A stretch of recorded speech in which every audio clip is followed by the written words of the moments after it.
Good afternoon, everybody. The sun is shining. Each of you are here. That makes me happy. Thank you so much for coming out and remembering that the clocks went forward. But we are going to be blessed again. I know I was blessed yesterday with what Pedro shared with us. So let's start again with prayer, just to ask for God's presence. Heavenly Father, we thank you again for the opportunity to learn, and we ask that you will just put your spirit here and that you'll guide Pedro as he shares, and you'll open our minds to understand more of your ways, and we ask this in Jesus' name. Amen. So Pedro, I'll turn it over to you. I think your microphone should be working. Okay, yes, it is. Great.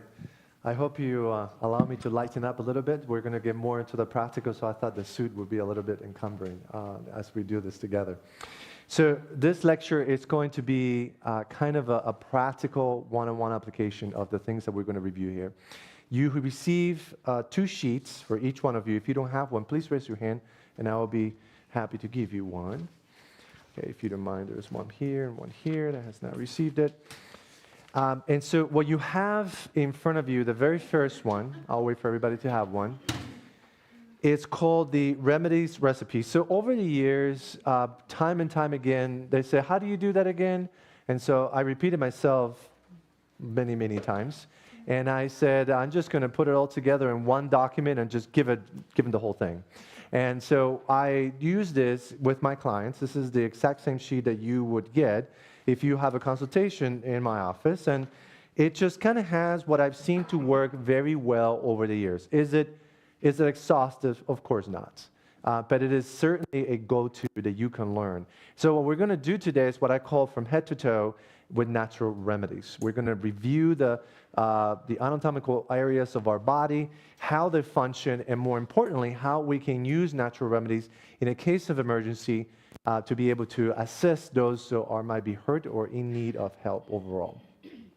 Now, some of you ask, well, what are those letters after you name the CHP and DSP and all that craziness in there, right? That's just to impress you. That's the truth. It's a bunch of letters people put in there. But I'll give you what they are. So the first one is CHC, okay? That is Certified Health Coach.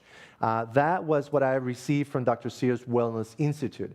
It is one of the most recognized institutions for health coaching in the United States. Dr. Sears has over basically 50 years of clinical research and data. They were recently acquired by ACE, which is the same body that now certifies basically your health and fitness for when it comes to a person that is more of a sports health coach or more of those things. So it's kind of becoming a conglomerate. When I did my studies, I did pretty much everything they had to offer. I did my general health coaching, and I did 3 specialities. Today, they now have a master's program so you can actually have your own code and do your own billing and so on and so forth. This is for me, for our family ministry. So I actually don't charge clients for my time. I just do it to help them out because I do want them to be a blessing. And so in that regard, I didn't have to worry much about that. To give you a little bit of history, over the course of time, my mother got ovarian cancer. And as I was talking to the physicians, by that time, we have had practice or used natural remedies in our home for over a decade or more.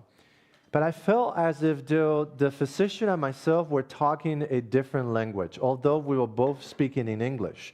When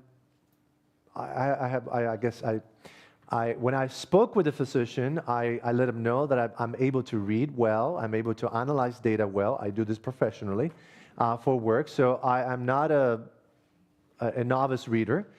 Yet he treated me as if though I just was a 5-year-old and did not know what I was speaking of.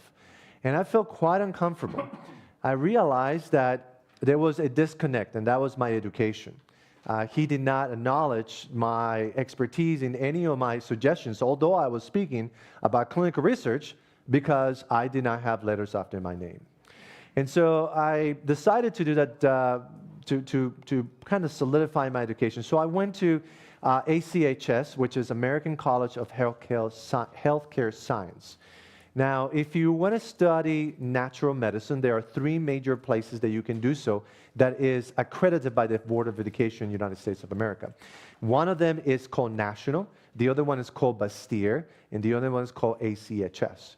National and Bastyr is if you're going to prescribe medications. They are natural doctors, NDs, but they have prescription authority. I chose not to have prescription authority. I did not want to prescribe drugs. That's my personal choice. And so therefore, it made no sense to me to spend my time and money for a title for which I will not use. And so I ended up doing Master Herbalist. And so DIPMH is Diploma of Master Herbalist, and that's what you get basically when you do your studies from ACHS. Now they have gone on to have your doctorate. This is something that they have added recently. And if God permits and time shall last, it is one of my desires to complete a PhD in natural medicine so that I can help more in that area. I do love data. I do love natural medicine. I think it's an amazing field. I find it fascinating. But don't let it impress you. Those are just things there to just make it look fancy. The reality that I'm a husband, I'm a father, and I'm a person just like you who needs to understand how my body functions so that I can make intelligent choices. I believe that that is the core value that God has given to every human being, the ability to choose. I do not mean to choose for you, and you should not mean to choose for me, but we should all be well informed to make the best choices. Isn't that right? It would not be fair if I sort of trick you in making the choice that I thought it was best, while you perhaps would hate it altogether, right? It will be best if you knew the pros and cons and you made a conscientious choice of what that is. And I can go on and tell you stories about some of those very hard choices in life and some very important people that chose some things that we do not call conventional today. But it makes sense when you really think about it. But that's another lecture.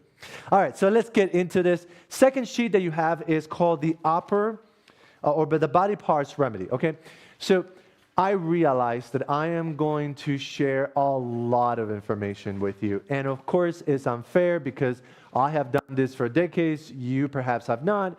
And so a lot of stuff that is like common sense to me might not be common sense or knowledge to you. So what I'd like you to do is, if you have a question, write it down real quick. We will have a live Q&A which I will answer whatever question you might have until your heart is content. Okay? But we would want to go through the lectures first and be able to do that. Now, I recognize also that, of course, there are questions that we do not feel comfortable. You just shouting it out there, right? Because it kind of shares some personal things that you might not feel comfortable. And so my wife has a list. And those of you who would like a personal consultation, 30 minutes, 20 to 30 minutes max, we will sit down and have that, again, completely free, just to help you and allow you to make that journey or the start of your journey. Are we together? Yes? All right, let's get going. All right, so common illnesses, and this is starting from head to toe. We're going to look at the different parts of our body and what do we do in those conditions. How do we deal with these issues, all right? So up here we have, of course, we have our brain and it has its different functions, but it's what we call the head in general. And what are the most common things that you get in this area of the head? What is it? Headaches. Isn't that true? I have a terrible headache. Now, headaches could be for many reasons, right?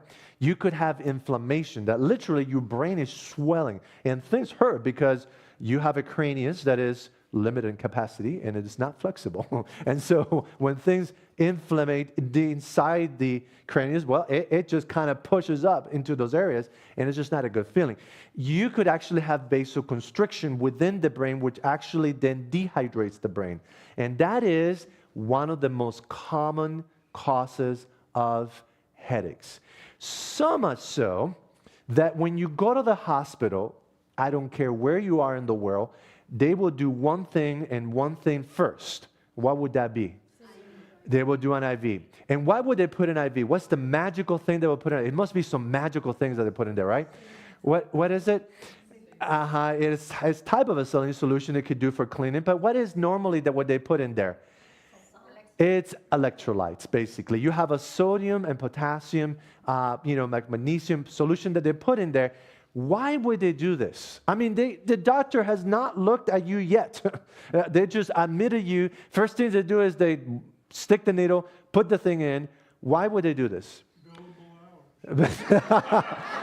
Well, we have some smart people here that I think my brother must know a thing or two. We need to talk to him. Yes, indeed, there are billable hours here. But here's what happened. More than 90% of cases that go into the ED, into the emergency department, is because of dehydration. And so the very first thing that they're doing is they're hydrating you. By the time the doctor comes and see you, if it is a dehydration problem, you begin to feel a little bit better. Why? Because you begin to normalize those electrolytes, those things that you need in your body. So dehydration is not just drinking water, but it's having the amount of the electrolytes that you need to have everything in proper order. So here is the first shot that I do for people. Okay. I know the paper talks about hot foot bath, but here's something that I do even before that. I tell the individual, once I've talked to them, I said, okay, let's do this. I want you to drink 8 ounces of water. It's not in your paper, so you might want to have to write this down. I want you to drink 8 ounces of water every 10 minutes for 1 hour. Is that complicated? No. How many ounces of water? 8 ounces. How many minutes? 10. Every 10 minutes. For how long? 1 hour. So a couple of things will happen. Number one, you're going to increase your oxygen level because water is literally H2O. That's right. And what's that O for? For oxygen. As a matter of trivia, what is H2O2? Hydrogen peroxide. And this is part of another lecture, but I love that you guys know. What do we use hydrogen peroxide at 90% concentration? Now, just to give you a little bit of a fact, hydrogen peroxide that you use to disinfect your wounds, it's normally and typically at 3 to 5% concentration. But what do we use hydrogen peroxide at 90% concentration? Any ideas? Germany. It's pretty high, okay. No, I was not aware of that, but no, it's not that. This is 90%. What do you think it is? It absolutely does. It absolutely does. It absolutely does. Well, at 90% concentration, it is used in NASA for rocket fuel. Of course, it's not. It is. That's correct. 90% concentration is so unstable that has to be specially contained for you to. It's not available to you. That is very true, and that's for a good reason. It might be. I'm sure. But the point is that O, oxygen, double molecule of oxygen, is quite powerful, right? And so H2O. Right? Single molecule. It's what you get in water. And so that oxygen literally oxygenates your brain. So when you do not have enough oxygen in your brain, you will have a headache. And that's one of the first things or signs of dehydration. Okay? There is also the pinch test, but that's more, I guess, personal. But basically, what do you do then? The person, let's say, drank the water and says, Pedro, I still have this terrible migraines. It's pulsating. What do I do? Well, what we're going to do is I think, the oldest trick in the book, so to speak. What happens when you're in winter and you expose your cheeks to the outside environment? What color do they turn? Red. Why? What was that? Blood flow. Why is that? It's cold. I know. Yeah, we get it. It's cold. Blood is there. It turns red, but why? Because this will give you an incredible, important principle of your body. Because the body controls temperature by blood flow. Okay? So, let's talk about a couple of things where this could be very well used. When you then put something hot upon your feet, what does the body have to do? Why? Because, yes, that's right. Because there is something called homeostasis, which the body maintains at 98.6 Fahrenheit. And so the body tries to continue that temperature all throughout. And so what happens is when you put hot upon your feet, the body sends a good amount of flow or blood flow down to your feet.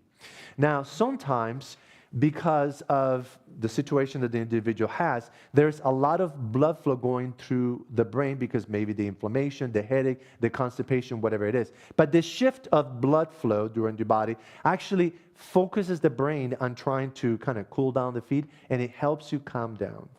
Helps calm down the headache. So this is something that can be done. You do it for 15 feet, okay? Important 15 minutes. Thank you, not feet. Thank you. That's why my wife is here. That you get a combination of ladies here correcting me. That's good. So very important that you cover above your ankle, okay? So it has to cover at least up to here, so that it covers all the area of your feet, and you keep it there for 15 minutes. Now, this next step is very important, and that is you keep a cool jar of water right next to you, and when you finish doing the 15 minutes, you lift up both feet and you pour over your feet. And yes, you think that I'm crazy, but I'm not. This is what happens.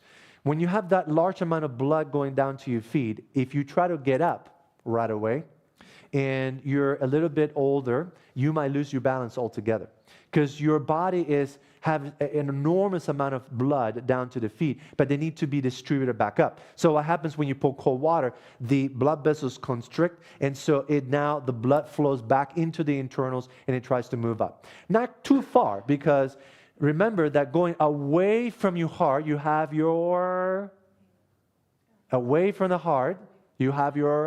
arteries. That's right. And the arteries have check valves, right? No, they don't. Arteries are completely, basically, without any check valves. Okay, the flood blows from the heart or out of the heart, away from the heart is how they teach in medical school. A for away from the heart, and so it goes out. But there's a problem. We have gravity, right? So if my blood is flowing away from my heart and it goes down to my extremities, how does it get back up? Because now it's going against gravity. How does it do that? But if you have no check valves, what will happen? If I have a tube and I squeeze the bottom of the tube, and let's say it's flexible, the water rises, right? But what happens when I stop squeezing it? It goes right back down. So that design would not work. But your Creator is very smart. So while your arteries away from the heart have no check valves, your veins coming back to the heart have check valves. Why does varicose veins then? Well, it's simple. One check valve has broken and the other check valve has broken, and what you see is literally the dry blood in between the two check valves. That's varicose veins. Okay? It's very simple, right? So what happens is every time you push down on your feet, the bottom of your feet, you squirt half a quart of blood upwards. There is a synchronized movement by which the check valves open, the blood flows upward, and then it closes and it cannot come down. Isn't that amazing? And it happens autonomously every single time. This is why you and I were made to move. Does that make sense? You got to move, because when you move, you initiate blood flow. Okay? Very important. So, for headaches, what are we going to do? We're going to, 8 ounces of water. Very good. Good students. Every 10 minutes for how long? 1 hour. That's right. You're going to move. You're going to go to the bathroom. That's okay. You will not die. It's good for you to move. Right? So the point is you're going to have some water. If it doesn't work, what are we going to do? That's right. How many minutes? 15 minutes. And we're going to finish with some more hot water, right? No, cold water. Why? Because we want to make sure the patient or the person, the client, is stable, right? The blood has distributed back up. Now, if that has not worked, then that means that the person is probably imbalanced in their electrolytes. Okay? So what is the third thing? And it's not in your paper. I'm sorry. Over the years, you learn things, but I'll give you this. So 3 ounces of pure lemon juice. Okay? Why pure lemon juice? Because lemon juice, together with coconut water, has all of your electrolytes except for sodium. Okay? Coconut water is the exception. It does have sodium, but lemon does not. So what do you have to do to a lemon? You add a pinch of salt, and now you have your sodium. Okay? Now you must take it as a shot. This is very important. I can tell you there's some more clinical studies about the enamels of your teeth and what happens when they're in an acidic environment. You are not to switch with it in your mouth and just hold it for fun. No. You take it as a shot, straight back, and then you take water afterwards. Okay, this does a couple of things. First of all, it gives your throat, literally, a shock. Okay? Because the acidity level of the throat it's not used, well, it's not normal. You don't normally take lemon juice like that, right? And so it helps kind of, if you have a cold or something that's starting to come up, it will be a helpful thing for it. And then you kind of cleanse it with water to make sure that the acidic of the lemon does not stay around your teeth. Why? Because when your teeth are in an acidic environment, you soften the enamel. And a lot of times what we do is we eat food, and after that we go on what? Brush our teeth. That's a bad idea. According to the clinical studies, you must leave about an hour or more before you brush your teeth. If not, you literally are eroding your enamels away. I'm giving you a lot of data there, folks, that is for all the lectures, but I'm trying to be inclusive of this other stuff. Did you say to put the lemon juice, the water, and the coconut water? No. I'm saying that there are 3 things that can give you the electrolytes. So one of them is coconut water. It has everything. If you take coconut water, natural coconut water, it has all the electrolytes for you. Not the bottle stuff, but cracking open a coconut. Right. Now, of course, I was going to go to the practical part. Unfortunately, here in the United States, you don't have those available. And so there are 2 brands that do not pasteurize their coconut water and therefore kill all your electrolytes. Those are CO2 or it's CO2. And the other one is called Bryan's. Bryan's, and so it has 2 little guys in front of it. Bryan's and Matthews, I forgot their names or whatever. Now, when I did the research about this, those are the only 2. Now, read the label, folks, because it happened to me before that I was mentioning some of this, and somebody looked at the thing and said, man, this has like 3 grams of added sugar. Well, that's bad for you, okay? And that's because they keep on adding things to the stuff. When I looked at it, it was just pure coconut water, okay? If you cannot get it, then the best is to do the lemon juice. Now, 3 ounces of lemon juice. Of course, I didn't bring it. I have like a little, those little things that you, not the ones you squeeze, okay? Don't do that. The reason for that is because there is an enzyme in the outer layer of the lemon that if you take it together, when you squeeze it, it goes into the lemon juice and it will make you nauseous. If you drink too much of it, it will make you nauseous. It will actually make you vomit sometimes. And people don't know that. So what I use is I caught it and I just rotate it over. What is the little thing? You know what I'm saying? Yeah, the little thing. Yeah, and it has a little measuring cup. That's what I do every morning, basically. I drink lemon juice when I break my fast. This is part of the Back to Basic program. But the point is, you take 3 ounces of that and you put a pinch of salt. Why? Because the lemon has all of the electrolytes except sodium. All right? And so you need to add some. It's not a teaspoon of salt. It's a pinch of salt because the human body only requires a 1/4 of a teaspoon of salt per day. Yes. We are among the highest in consumption of sodium in the world. This is why there is a lot of people with elephantitis or water retention or feet that look very enlarged. Okay, and so anyway, it's another thing. But let's just move on because if not, we'll stay here. Yeah. It's Amy and Brian. There you go, Amy and Brian. Thank you, I appreciate it. Now, pardon? I missed 3. You had. Oh, I'm sorry. There were only 2 main ones. Now, the third one is called liquid IV. You can buy it in the store. I keep it when I go to India and other foreign countries. I keep it with me all the time because I got plenty of people that are ready to pass out. And so first thing I do to stabilize them is I give them a shot of liquid IV, and you put it in water, have them drink, and has all your electrolytes, and so something that you can use. Now, again, watch out, because when liquid IV came out originally, it was very nice and healthy. Now they got a bunch of other things in there that are not as healthy. So read your labels, okay? Make sure you read what you're getting. If you're getting a bunch of sugar, please don't do that, because it's counterproductive, right? So the demonstration, folks, I mean, come on, you know that. Just stuck your feet in there. Now, what happens if let's say that you're having a similar condition. Okay, I'm going to hold that one for the lower part of the body, okay? Because we're going to come back to that one. When we do the lower part of the body, we're going to do it. All right, so let's move on. All right, what do we do for the eyes? What do we do for the eyes? Let's say you have pink eye. And what do you do when you have pink eye? You rub your fingers and you touch everybody else, right? No, no, that's a bad idea. When you have pink eye, well, you have pink eye. So what do? You go run to a doctor. Yes, you can do that. And the doctor is just going to give you some drops, and those drops are some antibiotics that kills the bacterium there, and there you go. Well, there's a simple way for you to take care of pink eye. And what you can do is you can do colloidal silver. Make sure that colloidal silver is 10 ppm, not 100, not 75, not 35, but 10 parts per million. This is very important, especially when it comes to the eyes. I do not recommend internal or in the eyes anything else other than 10 parts per million. Why? Because it's the safest in the research. Okay? They have folks that think, well, the more the better.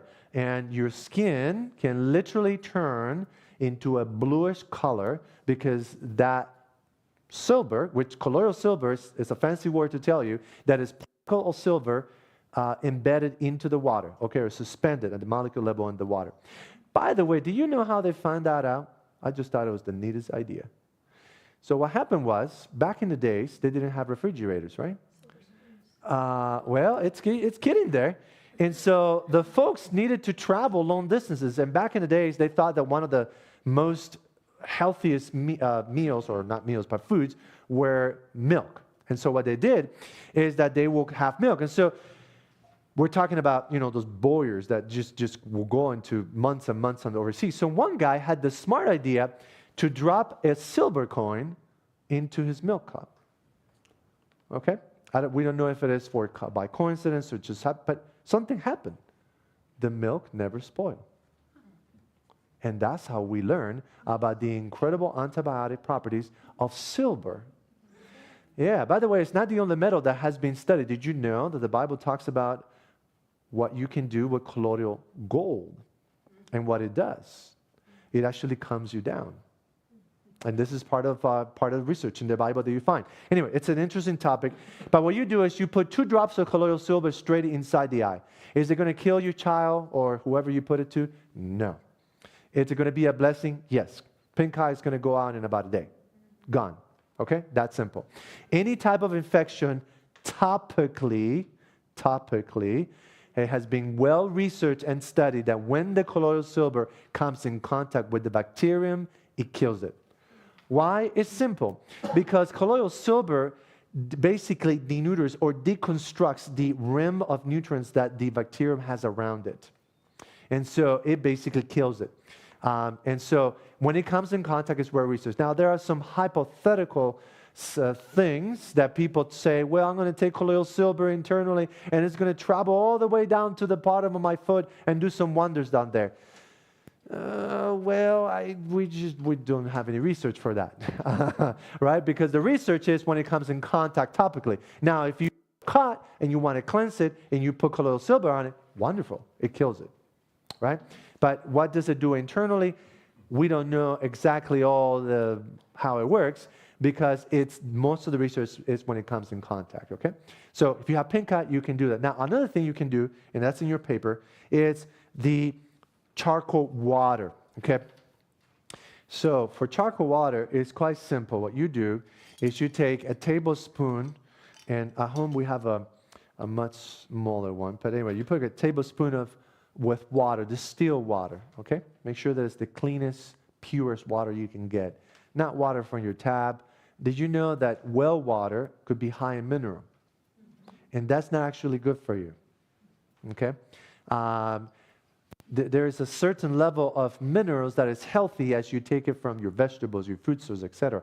But when you're taking water that is high in minerals, let's say calcium, for instance, which is the most prominent one, guess who's going to suffer later on? Your kidneys. That's right. And it could possibly give you kidney stones. Okay? So basically, you put 1 tablespoon of water into about, half a quart, 1 tablespoon of charcoal into the water, and then you let it rest. And what you do is, what's going to happen is, what is charcoal, by the way? What is charcoal? Does anybody know? Wood. It's wood. Yeah, that's right. It's wood. That's true. And what basically has happened to the wood? Is ash, right? It's basically dehydrated wood. Okay? That charcoal is basically dehydrated wood. What happens when you put charcoal in water? It hydrates so fast and so strong that it could hydrate 20 times its molecular weight. As a matter of fact, if you do this experiment with kids, it's fascinating. You can have a large body of water and throw some things that does not break what is called the water tension. And so in essence, it will float. Okay? And you drop, let's say, a teaspoon of charcoal in the very center. And you know what's going to happen? It literally, everything that is in the surface temperature is going to dry to itself. You will see it. It will go and it dry to it. Why? Because it's hydrating so rapidly. Okay? This is why charcoal is phenomenal when you hydrate it on the spot. Because when charcoal has been fully saturated, then the hydration process is much slower. And you don't have the benefit of the drying effect as much. What happens when the charcoal has been saturated is that you get more of a circulatory effect rather than a drawing effect. Okay?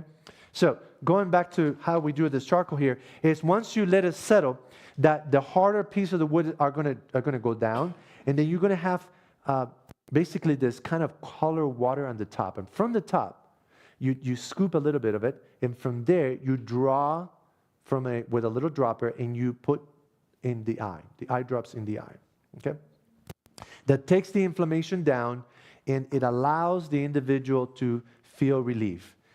Now, the last one. So you scoop and then take an eyedropper out of the scoop? That is correct, yes. And the reason why you scoop it from the top is because you do not want to steer the bottom that has the harder materials. Now, I'm a little bit more, how can I say, I don't know what's the right word, meticulous, I guess, this is the right word. And so what I actually do is I filter it.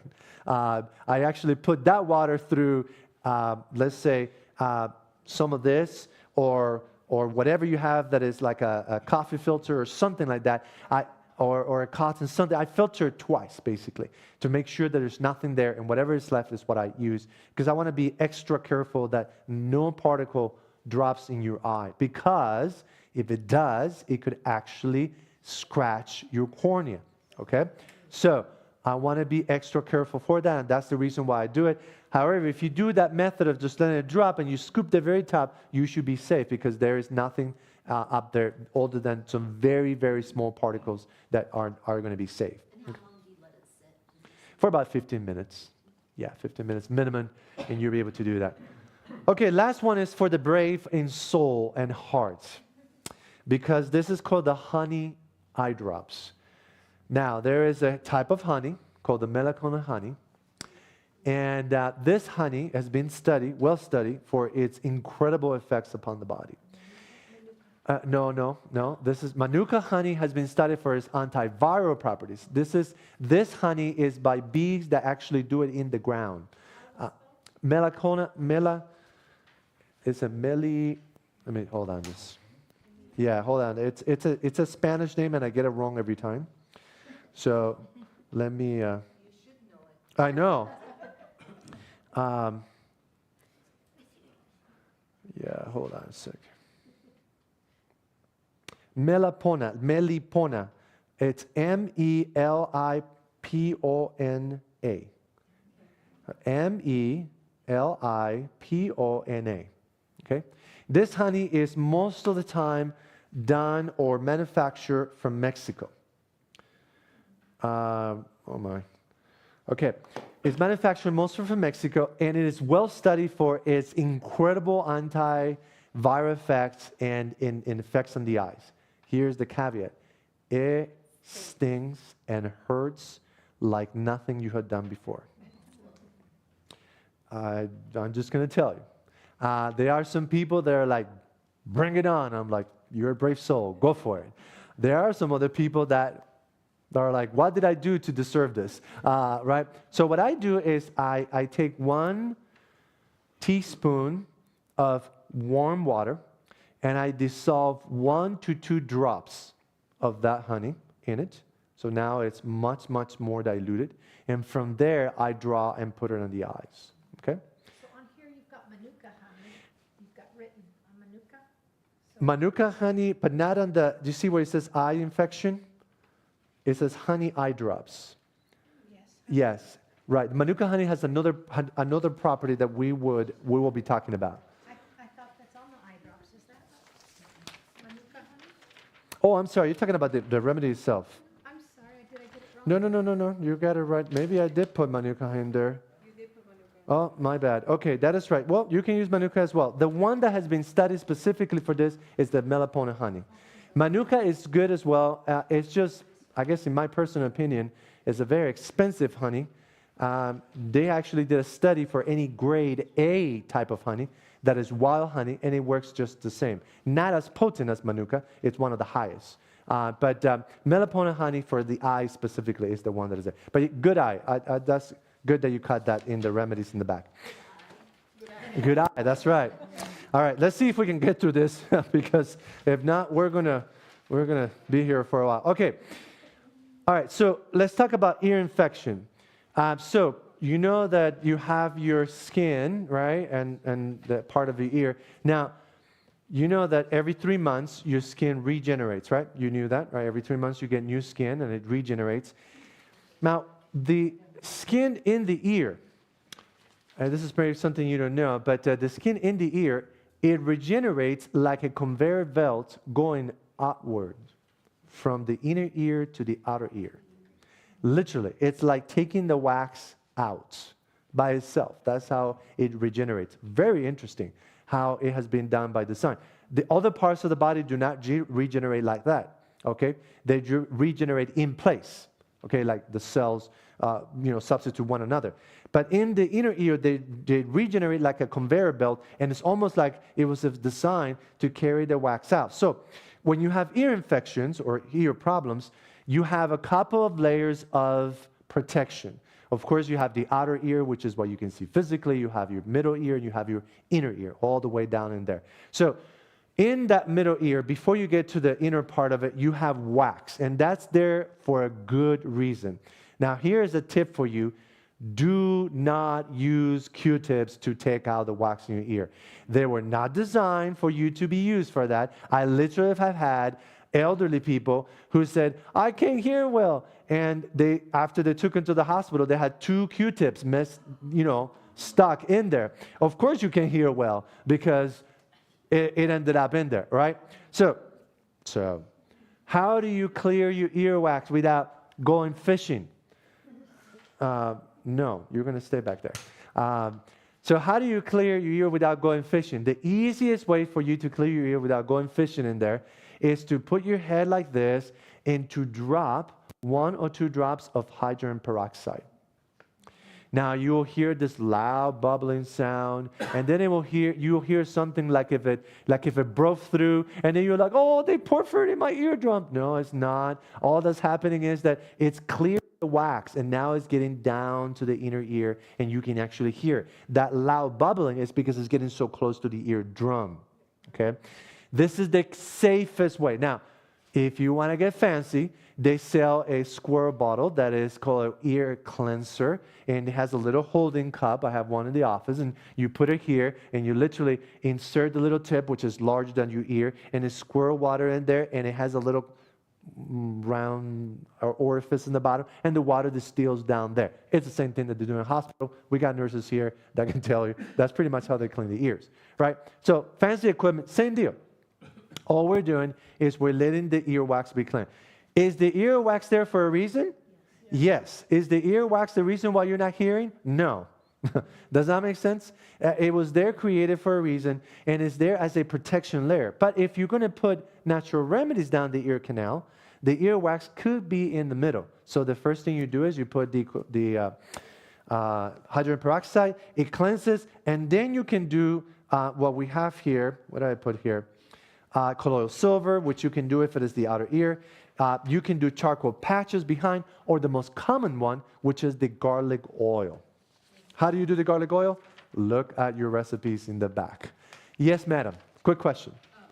Does any of that stuff that you're mentioning for the ear help with like the vertigo crystal type thing? No, because what's happening is that the vertigo that you're having is not quite in the outer inner part of the ear, but right behind the ear. And so right behind the two ears, you have an apparatus, quite incredible. It's actually how we have the gyroscope scoped out from, okay? That is in your phones. That's how we learn from, okay? And it has a literal water bubble in there. And have it ever happened to you that, I guess if you're not in pilot school, you don't know this, but pilots, if you've gone through private pilot school, what happens is when you're flying, or if you put a person in a chair and you turn him and turn him and turn him, and you stop him, okay, and you ask him, are you turning? And they will tell you, yeah, I'm still turning. Because what happens is the fluid in the inner apparatus of the ear continues to move, and the person literally feels that they're moving. And this could be very deadly if you're in the airplane, because you might be doing a rotation very fast, getting into that situation, and you think that you are turning, but you're not. And you go into what is called the spin of death, basically. And so, anyway, the point is that behind that apparatus, when it gets inflamed, that's what gives you vertigo. Now, I'll give you, this is not part of this lecture, but this is something that most people don't know, but it's actually well studied, very interesting. It's a parenthesis, okay? How to stop vertigos in 5 seconds, any vertigo, okay? So what's happening is this. These two signals, these two apparatus, call it gyroscopes if you want to call them, okay, right behind your ears, they send signals to the brain. Now you have, how many lobes in your brain? You have two main lobes in your brain that, receive signals and process information, right? The left and right, Well, we're not talking about parts, but just major compartments of the brain. And so they work in, what was that? Thank you. There you go. There you go.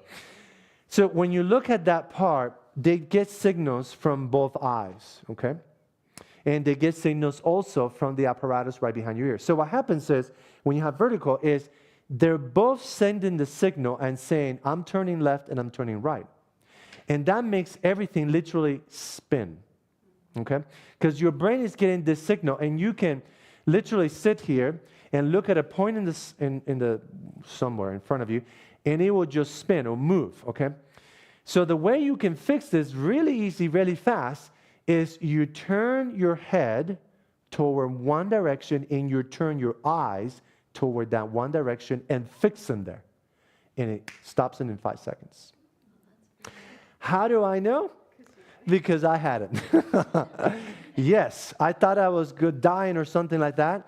And the guy's like, no, you just got vertigo. I'm like, what in the world? He said, no, you just got to do this maneuvers, okay? And there are certain maneuvers that you do to kind of reset the fluid, okay?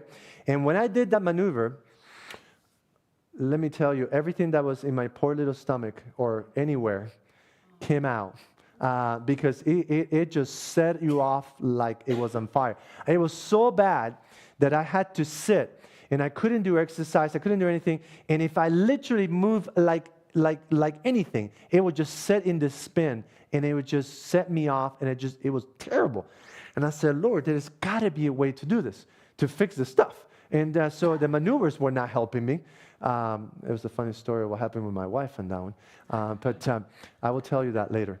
So I said, well, there's got to be a way to do this. So obviously, I made an appointment. I went to the specialist, and I said, okay, talk to me, because I want to understand. And when I go and talk to the specialist, it's always a very interesting conversation, because my wife can tell you that we sit there, he tells me what is wrong, and then I have like about 100 questions after that. And so we spent a good amount of time talking. So he explains to me the anatomy and physiology behind it. And I said, oh, really? I said, well, that makes sense. I said, so if we correct the signal, then it fixes the problem. He said, yes, sir. I said, okay, I'll try it. So next time that I was doing it to me, and I began to, literally, I will lay down to go to sleep, and I will look up, and there he goes. And everything will begin to spin. And all I had to do is, what am I going to do? Turn my head to one direction, because you want to literally, on purpose, do that. Turn your head to one direction and look firmly toward that one direction. Stop. I'm looking to that area, lounge, whatever it is, but I'm looking toward that area, and it stops it instantly. Because your brain automatically corrects the signals from the other and says, okay, I'm looking to the right on that, and that's what I'm doing. And so it's an incredible thing that I learned. I don't think I have read it in any medical school, but I did learn it by practice, and I can tell you it works, and it's a real blessing. Okay, let's go to the charcoal patch. Now, the charcoal patch formula that you have in the back, it took me more than 17 trials. I'm very methodical when I do things, and so I literally tested 17 different formulations to get to this one. Yeah, the charcoal poultice. Yes, and that's what I use the charcoal patch for. And if you do it like this, it comes out perfect. Not too runny, not too dry, and you can literally put it on like the one bought in the store. Okay, why is charcoal made on the spot far better for you? Because remember, the power of charcoal is in its hydration stage. Okay? So much so that if you have a person who has severe abdominal pain, okay, you can take a large bag of charcoal, like I'm talking like you pulverize your own kind of wood, charcoal that you had, and you take a large bag of charcoal and you dip it into warm hot water and you put it over the stomach area of the individual and it calms down the pain. Okay? Very, very interesting of how it can be used. Why? Because when you have hydrated that large amount of charcoal, it literally, in whatever context that it comes in, through the epidermis layers of the skin, it will draw toxins right through your skin. I've had individuals who have liver issues, and they have put the charcoal cleanse over it, and I normally ask them to put something like this. So they put the charcoal patch over the skin, and then they wrap it, with something like this, and when they look at it in the morning, it's literally yellowish. Okay, and the yellowish does not come because of some magic. It's literally pulling toxins through the skin. Okay, it is detoxing through the skin. This is well documented. It's not rocket science. As a matter of fact, if you were to ingest a large amount of pills to end your life right now, and I was to rush you to the emergency room, what would they give you? That's right. Very nasty charcoal with some, they call it the oily charcoal. And they will put that in there because they'll help. And of course, they will try to aspirate some of that stuff that you have in there. But the point is, charcoal has well been used throughout millennia, so to speak, and it's very, very good for you. So, yes, madam. No, I'm going to demonstrate one real quick for you so that you understand how to do it. Now, the instructions of how to do it, it's in the charcoal poultice. The details are there, okay? But I'm going to show you normally how I would basically do it when you have that. So I need a test bunny. I mean, somebody. Come over, please. So let's say that my dear sister here had a spider bite, okay? She was at night, she came up, she looked at it, and it looked red, it's inflamed, it's not looking nice, and she can look at it, and she can see that spreading, because you can see that subcolor that is trying to go there. And so now what she wants to do is she wants to go to the charcoal poultice. She goes ahead and prepares it. I'm not going to show you how to prepare it because the instructions are there. But what I'll do is I'll come over, and now I have prepared the charcoal, I scoop it out, and I put it straight onto the skin, okay? Now, sometimes when I'm preparing the poultice, and let's say charcoal is very nice and self-contained. Let's say I'm doing an onion poultice. That one is a little bit more messy. In that one, what I normally do is that I put the onion poultice here, and I fold it over it, okay? Like this. And then I put it, remember, that bottom part, and I put it right over it. Now my onion is self-contained, okay? And I have it there. Now, with the charcoal, I don't want to do that per se. I want it direct to the skin because I want nothing to be in between that and draw as much as possible. Remember that the power of charcoal is in its hydration state. So as soon as you make it, that is the best time. You make it fresh. You go ahead and you put it on her spider bite. Now, she has, let's just imagine for a moment that this is my charcoal patch and she has it here, right? And now my dear sister, well, she's a mom, she's a wife, she has to move around, she has to do stuff, right? How well is it going to be for her to be like, holding her charcoal everywhere? So that's not practical. So what I normally do in there, So hold it for me, please, if you don't mind. So she holds it, and I just basically wrap her up, okay? I take one of these and come over, and I would just size it correctly. I put it right over it and make sure that it's tight, but not too tight, and have it self-contained, okay? To washing those dishes. That's right, that's right. You have that there. Now, normally what I do then is that I put one wrap of the skin type care here. And the reason why I do this is because I can put it over the skin so it seals, and I put one here. Okay? Now you have a self-contained part that is there. Okay, I mean, she can go ahead and, go Would ahead. clean cotton work better than a paper towel? Not quite, in a sense that the problem is that the cotton might absorb more or less depending on the type of cotton that it is. The paper towel I seem to work well because it just holds it well, and it allows some of it to permeate through it, okay? So now she can go ahead and, go out to her duties, and you didn't know that anything was there. Does that make sense?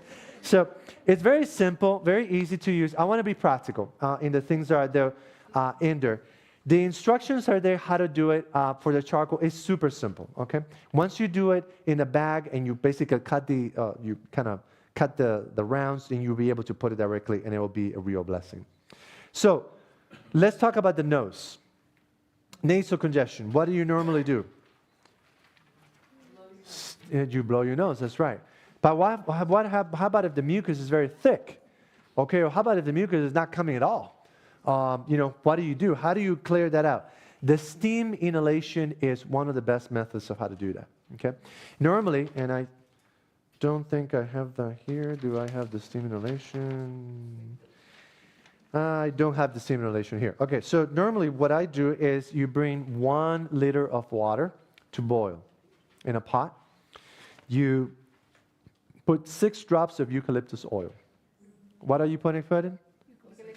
That's right. And then you turn off the pot, the fire. You put a towel, leave some distance between you and the pot. So if this is my pot, okay, I'm not gonna do the inhalation like this. Bad idea. Okay, you're not going to last very long there. But I leave some distance between the pot and myself, and I put a towel over. So now all that steam is going, and I take a deep breath. Okay, and I hold it a little bit, and then I let it go. It's okay if you blow right into it, it'll just continue doing it. And you do that for 15 minutes. And what's going to do is it's going to cleanse all of your nasal cavities, and including your lungs, because all that is going to go in there and really cleanse it out. This is good for asthma, okay, attack as well. It could be a real blessing, but it will cleanse the nasal. By the way, COVID, when it was famous, now it's not famous anymore, but when it was famous, where did it stay in the first 72 hours? In the first 72 hours, right here, okay? All your nasal cavities where it stays. So if you nipped it there, bye-bye COVID. So whenever you hear or have the symptoms, do that. The other one is the saline rinse. Okay, you can do this with a squirty bottle. You can do this with a neti pot, or whatever it's called. You know what I mean, one of those. Or, I mean, there are different methods, but normally the one that I like is the one that you squeeze, okay? And you basically cleanse it, and it's a real blessing. I do have the saline solution here. The reason why I put it here is because normally when you buy the thing, they want you to buy the little packets, and the thing is expensive. And I'm like, no. Anyway, so there is the recipe how you do your own. Very simple. Saline solution, and you're able to do it and cleanse it. If you have a cold that's coming and you do the saline solution, it will never get there. Literally. It will be a real blessing for you. It will cleanse that area. It will be a real good thing. We talked about for mouth sores. Let's say that you have mouth sores. Okay, let's say that you have your throat is inflamed, you have those little white dots all over the place, and now you're like, oh man, what's going to happen? Well, one thing that you can do is golden seal gargles. Okay?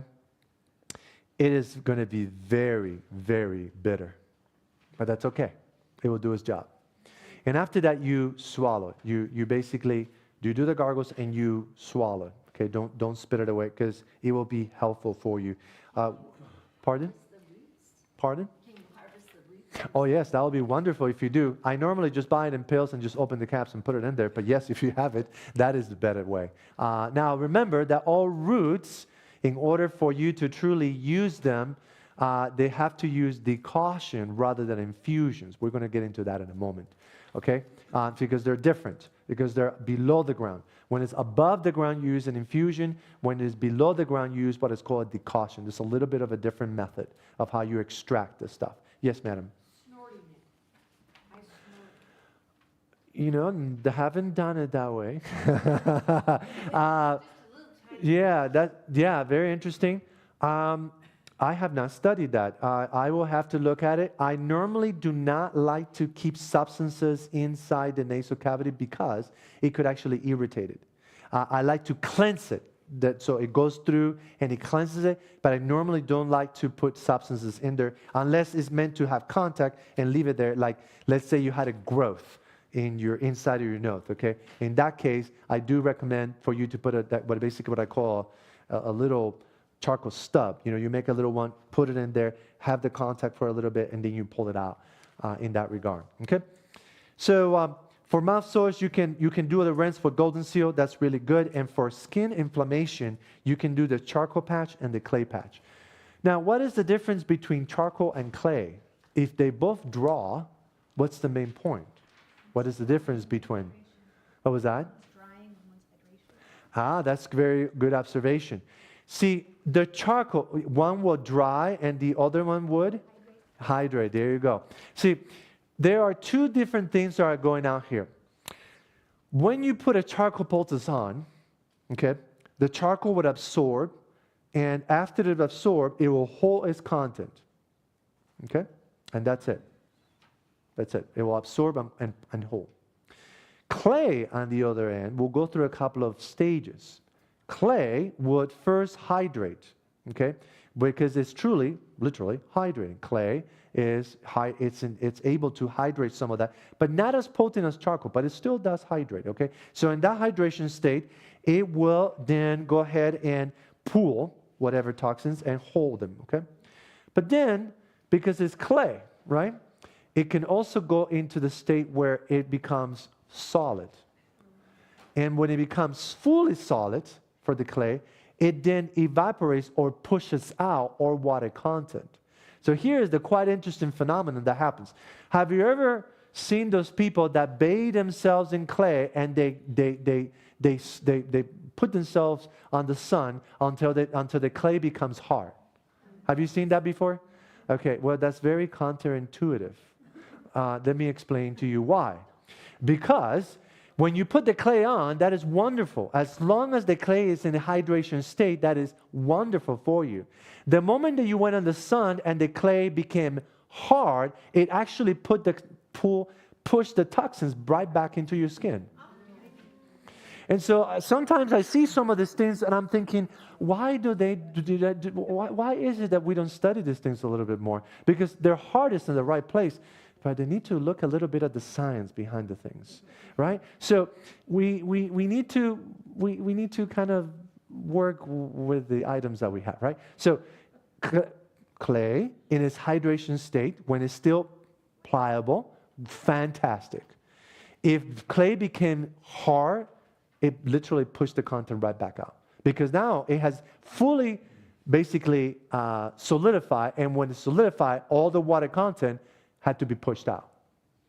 Does that make sense? And that's why if you build on clay, you know what I mean.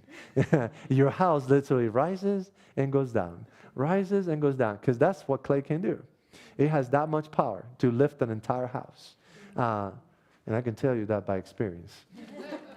So folks, use clay in the proper manner. When it's hydrated, it's wonderful.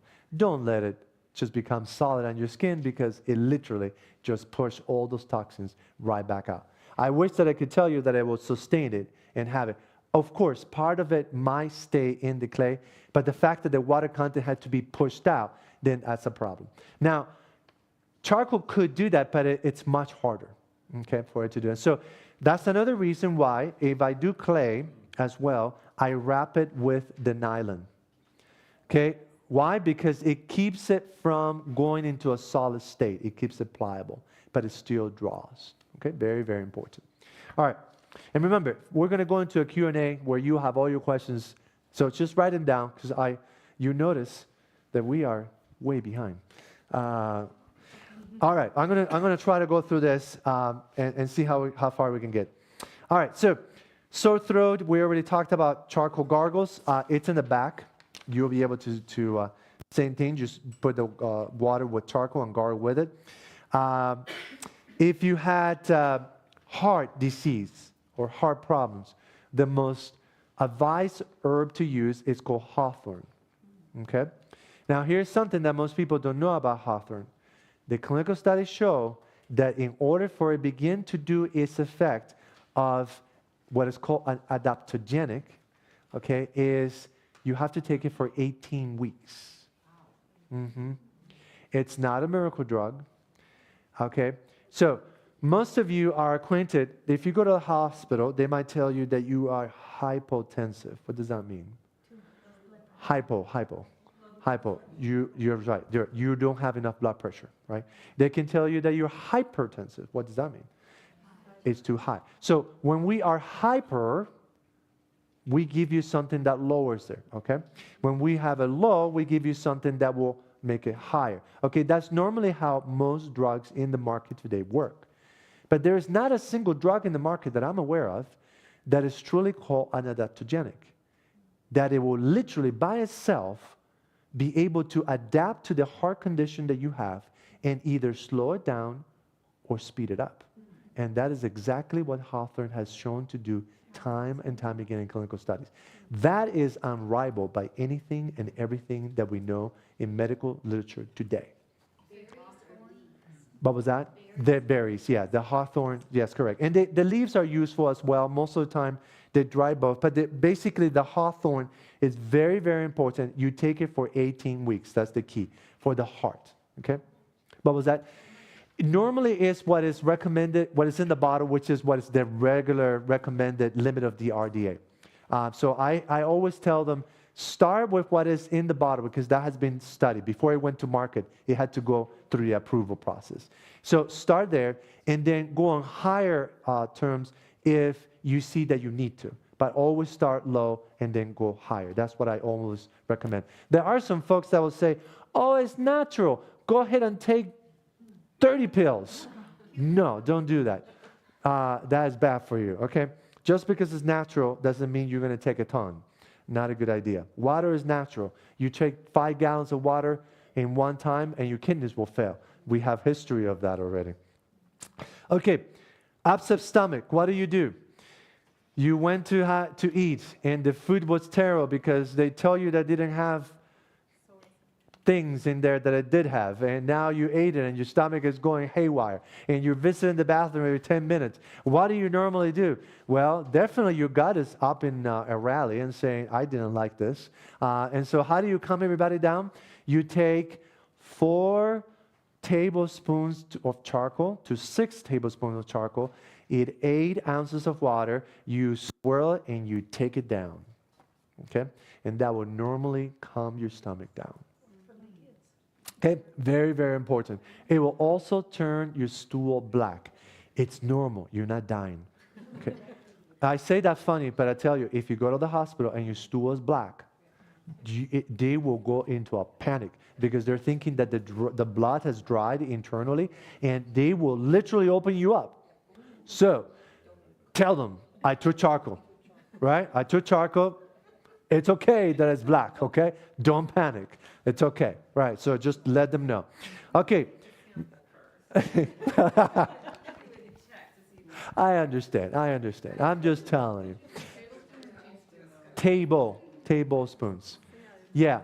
I used to tell people to just take 1 or 2 tablespoons until we were in India this year. Was it this year? Yeah. Last year? This year? No. Last year. Did we go into India? No, we haven't gone to India yet this year. It was last year. Yeah, that's right. So it was last year. We went to India. We go every year. So anyway, we went to India last year, and boy, we had some situations where it was not helping. And I was thinking, what is going on? And then I said, it's got to be the dosage then. Maybe I'm not being aggressive enough. Then I did some research. Oh my goodness. I was like, yeah, I'm not being aggressive enough. I was like, yeah, we're going to see what happens now. So it was, anyway, it made the difference. So I'm now a little bit more aggressive with it. Yes, if you take too much charcoal, it will constipate you. Yes, I understand. But if you're having diarrhea, if you take it, you need that constipation now. So that things kind of stop and you settle things down. So, okay, let's talk about GERD, okay?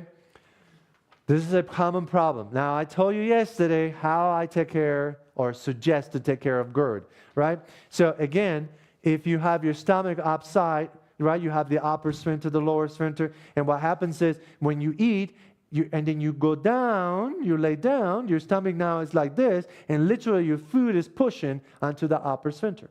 When you do that, over time, it will become weakened, and that will basically give you GERDs, okay? How do we fix that? Very simple. You have a strong meal in the morning, you have a strong lunch, no dinner. That's it. Bye-bye GERD. No more GERD. Why? Because by the time you go to sleep, there will be nothing in your stomach. Does that make sense?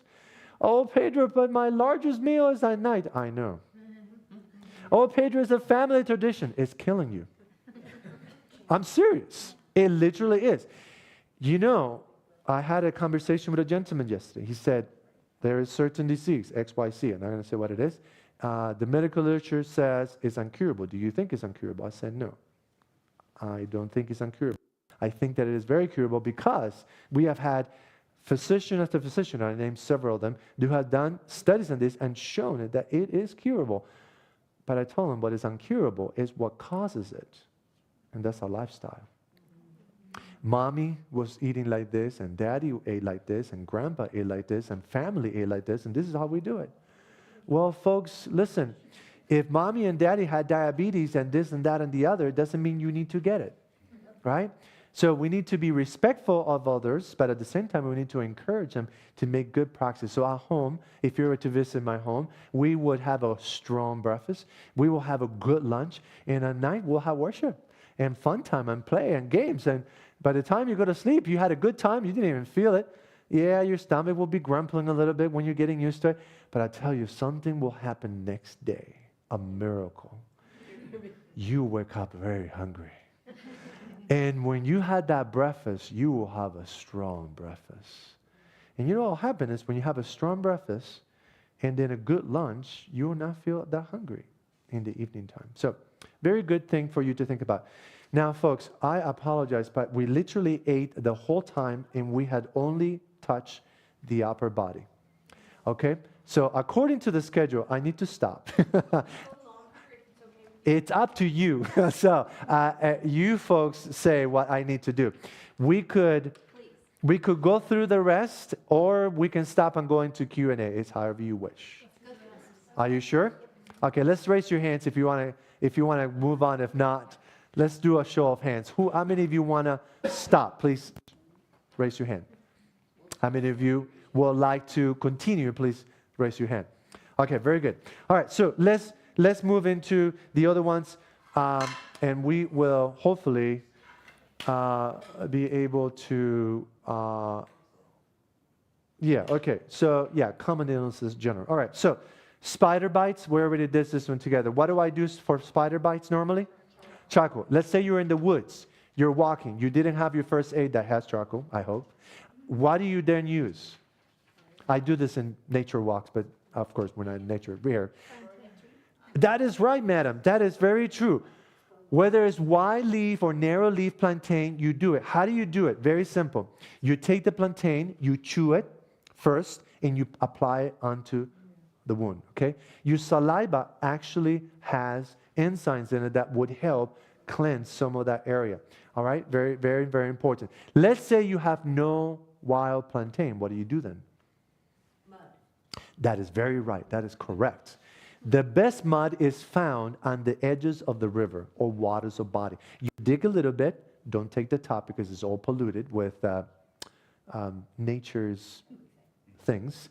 But you dig a little bit. You take a good clunk of mud, okay, that is somewhat wet, and you apply directly, and you take a shirt or something, and you tie it onto it, okay?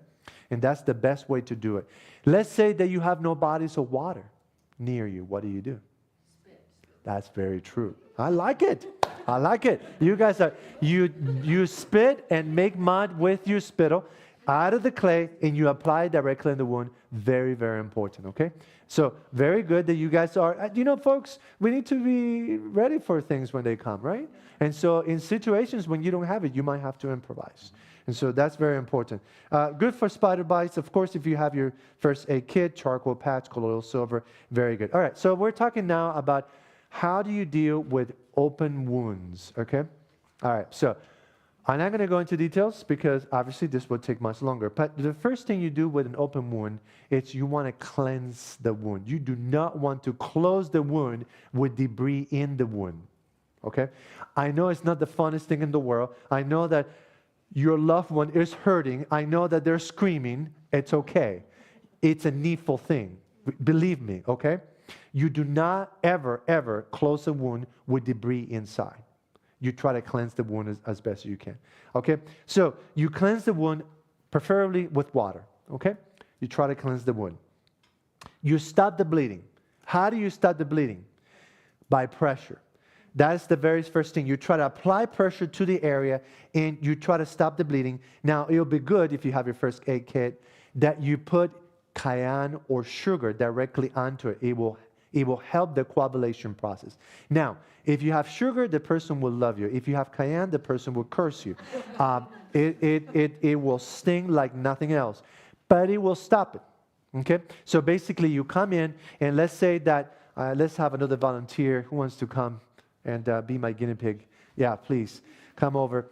And so let's have you sit here for a moment, and let's say that you were doing some backflips in the country or something, and then so he broke his gash right here, okay, his leg, okay. Now you have a large gash. It's not like something you put a little finger on it, right? You have a large gash in there, and he's bleeding, he's in pain. You need to take care of it.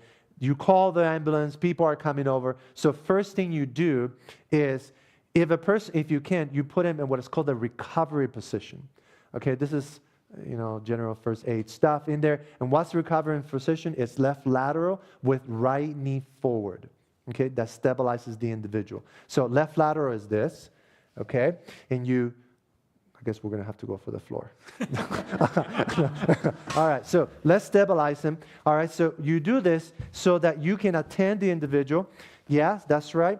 And this is good, okay? Left lateral, right knee forward. The reason for it is because when he's like this, especially if somebody just had, let's say, initiated or they had vertigo and they went through, if you put them flat, they will feel like they're going through the floor, literally.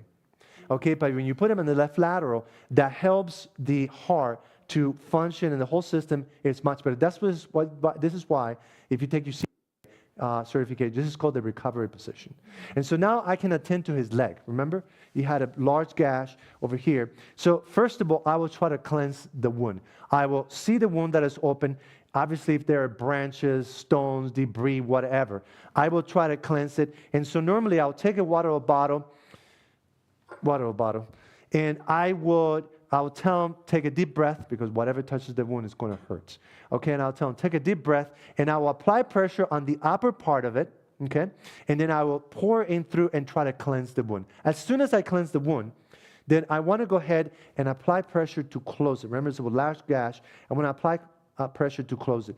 And I'll ask a helper or somebody like that to go ahead and have a T-shirt or something. Remember, we're in the country, we're having a walk. Somebody takes out a T-shirt, puts it up, and I'm going to go ahead and put it at the bottom of this. Okay, I'm applying pressure. I have this part here. And as soon as I do that, I'll take my first aid kit. Let's say that I want to be kind to him, and I do a sugar. Yeah, because the other one will really sting and hurt. So I will go ahead and apply the pressure. Okay, now you kind of have two little lips. I will apply it on top of it, and then I'll go ahead and take that shirt and put it right over it. Okay, and apply it like this and turn it. Okay, that applies. So I put the sugar in there. The reason for the sugar is basically it kills some of the bacteria that stays, and it tries to basically coagulate. Okay, all right. you still need to apply pressure. It's not you put in this and then it goes. No. Of course, you ask for help. You know, if the ambulance is coming or whatever it is, or with the transportation method, you ask for help. But let's say for whatever reason, you're in a situation, a condition, where there is no medical help anywhere near.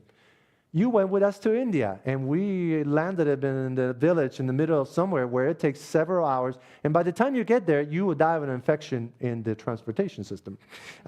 So what do is we use something called butterflies. Did I put that in there? Yeah, butterfly fishes. This is very good.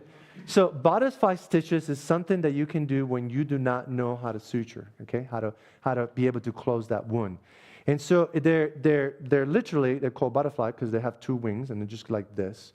And so you can then, if it was going to take a while for us to get to medical help and we needed to close it, you can put it in there and then you grab a person, you try to stabilize the edges of the wound, okay, by applying pressure on both ends, and you put one butterfly stitch, you move to the next one, and you try to cleanse the wound that way. Okay, now that wound is stable, and it has the pieces in there. It has the sugar in there. That's okay. It's not going to kill him. And then you go ahead and apply pressure again. Okay, and when you say apply pressure, you're not going to cut his circulation either, right? You're just going to apply pressure so it stays together. Okay, once you have the butterfly stitches, it's much easier. Okay, let's say the ambulance came, paramedics now take over, they take it, take it to the hospital, they'll probably suture him, whatever. But if you don't have that leisure, and then that will allow that wound to be there. Now, normally when you have a wound, an open wound, a large wound, you want to make sure that you cleanse the wound and that you make sure that you do not have infections going on around the wound. All right, and we're going to talk about ways that you can do that. This. Thank you, sir. I appreciate that. That was very kind of you. Now, there is something in nature that we all have here. We actually have been blessed in the Northwest. That is a natural thing that was used in war, actually, to help cleanse wounds when you had open wounds for the soldiers. What is it? Yarrow will be helpful, but it's not quite yarrow, no. What is it? Pine pitch, that is correct. You take pine pitch. So what you do, and you also have seen pine pitch, right? Is the gum that grows on the pine tree. You find the pitch, you open it because the upper part is hardened. You open it and you take from the inside. That's the gooey part, okay? And you make it like into kind of like a paste, and you apply it into the wound as you close it. Okay? And that literally disinfects and it acts as a sealer for that wound.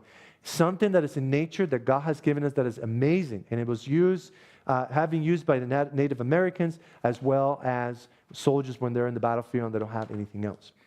All right. You would use that before the sugar or after? I will use, if I was going to use it, I will use it before because it's as you close the wound in the two lips, you apply it there. Okay? And then you put the sugar on top of it. The sugar, what it does, again, is that it kills the bacteria on the top and it helps the coagulation process. All right, so once this is done, if you want to take care of the wound, okay, you can then go ahead and do honey on top of it. And honey has, there are some incredible studies in Israel that were done where you can literally see in the foot of the individual all the way down to the bone. The bone, okay?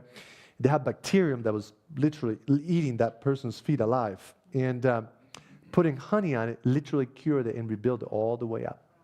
I had a situation, we were in Pathways to Health. What state was that in? Arizona, something like that. And so I was in the hydrotherapy department, and I was doing help there, and was doing massage and such. And so some of the doctors there knew me, and they had an individual that had come and had this large wound on his feet. Like oozing open wound. And he went to the medical department, and they said, "We can't touch you. We have nothing for you. We can suture it. We can't do anything for you. There's nothing we can do for you. Go to the hydrotherapy department and see what they can do for you there." And so when he came in, they called me in and said, "Pedro, please take care of this individual." I'm like, what in the world? I'm in Arizona. I don't have any of my stuff here. What am I going to do? And the Lord literally put in my mind honey. So grade A honey. Grade A honey. Manuka will work very good, but it's very expensive.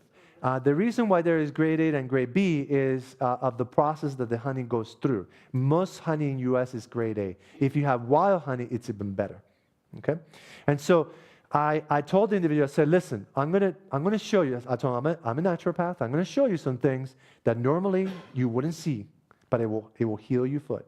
Are you willing to do it? Oh yes, sir. Yes, we'll do anything. And so I went ahead and I cleansed the wound, and of course, everybody is around trying to figure out what in the world am I going to do. And then I'm telling him, I said, okay, bring me some honey. And people are like, what, honey? And so we layered and put it on. We took care of it. We prayed over him, and that man was very grateful. And he went back home, a very grateful man. Now, I learned later on that he was a homeless. He didn't have many other things. And so, there was enough supplies and things given to him to make sure that he took care of that wound. But it's incredible what honey can do. It literally is a blessing from God. It's called liquid gold, and it's true. It's very good. Honey is a thing to have. So you can put honey, and it will help not leaving any scar, and then of course you can help it to leave no scar at all with olive oil as well. So, or coconut, cold-pressed coconut. All right, so for burns, what do we normally use? Aloe vera gel. Now, you know what the gel versus the greenish part is, right? The gel is the clear part of the aloe vera leaf. Okay? If it has any of the other stuff, that actually could be toxic for you. So only the clear gel. And what the best way to do is, at home, we keep it in we have like a gel that is already like in a container, and we keep it in the fridge. So if you have a burn, you put it on, and not only is it aloe vera, but it's cold. So it helps cool down that area, and it's very good for you for burns. Lavender essential oil. It's incredibly good as well topically for burns. These are things that you can use and have for that. Immune system. Hot and cold showers. Does everybody know here how to do hydrotherapy? Hot and cold showers at home? Does everybody know how to do it? No? Should I do a quick demonstration? Okay. So, because a lot of people, when I throw these terms, they're like, oh yeah, hydrotherapy, of course. What is that? Yeah. So, I tell you how I do it at home. And I do this every day. And it's such a blessing because this is how I start my day. So, when you start for the hydrotherapy, I start in the shower and I turn it on, turn it to hot water. And basically, the rhythm is like this. It's 3 minutes hot, 1 minute cold. Okay, can you say it with me? 3 minutes hot, 1 minute cold. Is that difficult? No. And you know how many times? Yeah, that's right. Yeah, that's right. When the cold hits, you will sing. Yes. Yeah, I know that some people teach that there's 30 seconds cold, but you know what happened in reality is that it doesn't even get to be 10 seconds cold. It's like it's not even getting too cold. It's already been 30 seconds, and they turn it right back on. So actually, how it's done in the clinical studies is that you raise your body temperature by 1 degree, and you lower your body temperature by 1 degree. That's how it's actually done. However, you don't have the equipment to do that at home, and so it's easier to do it in this rhythm. So I start with warm, and I let it hit my chest, all the areas of the body. Then I turn, and I let it hit my back, and I walk away until it hit my back, lower back, gluteus maximus, lower legs, etc. And I turn over. So I repeat that little movement over and over. Not just one area all the time. I'm going to take this. No. Right? You move, okay? That's very important because you want that cold water to be all over your body. So you turn again. Let it hit your chest. Go down. Now, notice I did not say let it hit your neck. Why? Because right over here, you have all your nerves going right through. And if you apply too much of a contrast over that area, you can do some very incredible things to your body. You could actually pass out. Okay? So it's shoulders down. Okay? When you apply hydrotherapy from the neck up, you need to know what you're doing. Okay? I'm serious. I'm not playing. Because all of your nerves, literally all of them, pass right through this area. Okay? And so I do it from this. This is the safest way. So you let it hit here. You push back until it hits all the way down. And then you move over and you let it hit your back. And you kind of move a little bit as you hit the rest of your body. And then comes the part when it tests you. And you turn that water all the way cold. And you turn your back to it. And it hits your back first. And when it hits you back first, you start singing. That's okay. And then you move a little bit, okay? And it moves down and goes all the way down. And you turn over. By the time you turn over, now it's much more gentle. Your body has taken it a little bit more, okay? That you don't start here because if you have heart problems, if you have other issues, it's going to be a bigger shock, okay? You start in the back because you will be able to take it more, okay? And so you let it hit here, then you move down, and it goes like that. Now, if you do it right, and you're moving so that it hits all your body, it will I've done this for years. It will approximately take you 3 turns for the cold, for the 1 minute. Okay, 3 cycles, okay? Yes, remember, this is not like I went in and I went right out and that's it, no. This is, you literally, the idea is you're cooling down the body, okay? Now, when you do the first time, it's the biggest shocker. When you do it the second time, not as much. When you do it the third time, not as much. But here's what will happen. You have literally done the equivalent of a blood transfusion. That's right. You have moved blood through your entire body in such a way as if though you had received a blood transfusion. It is incredible what it will do for you.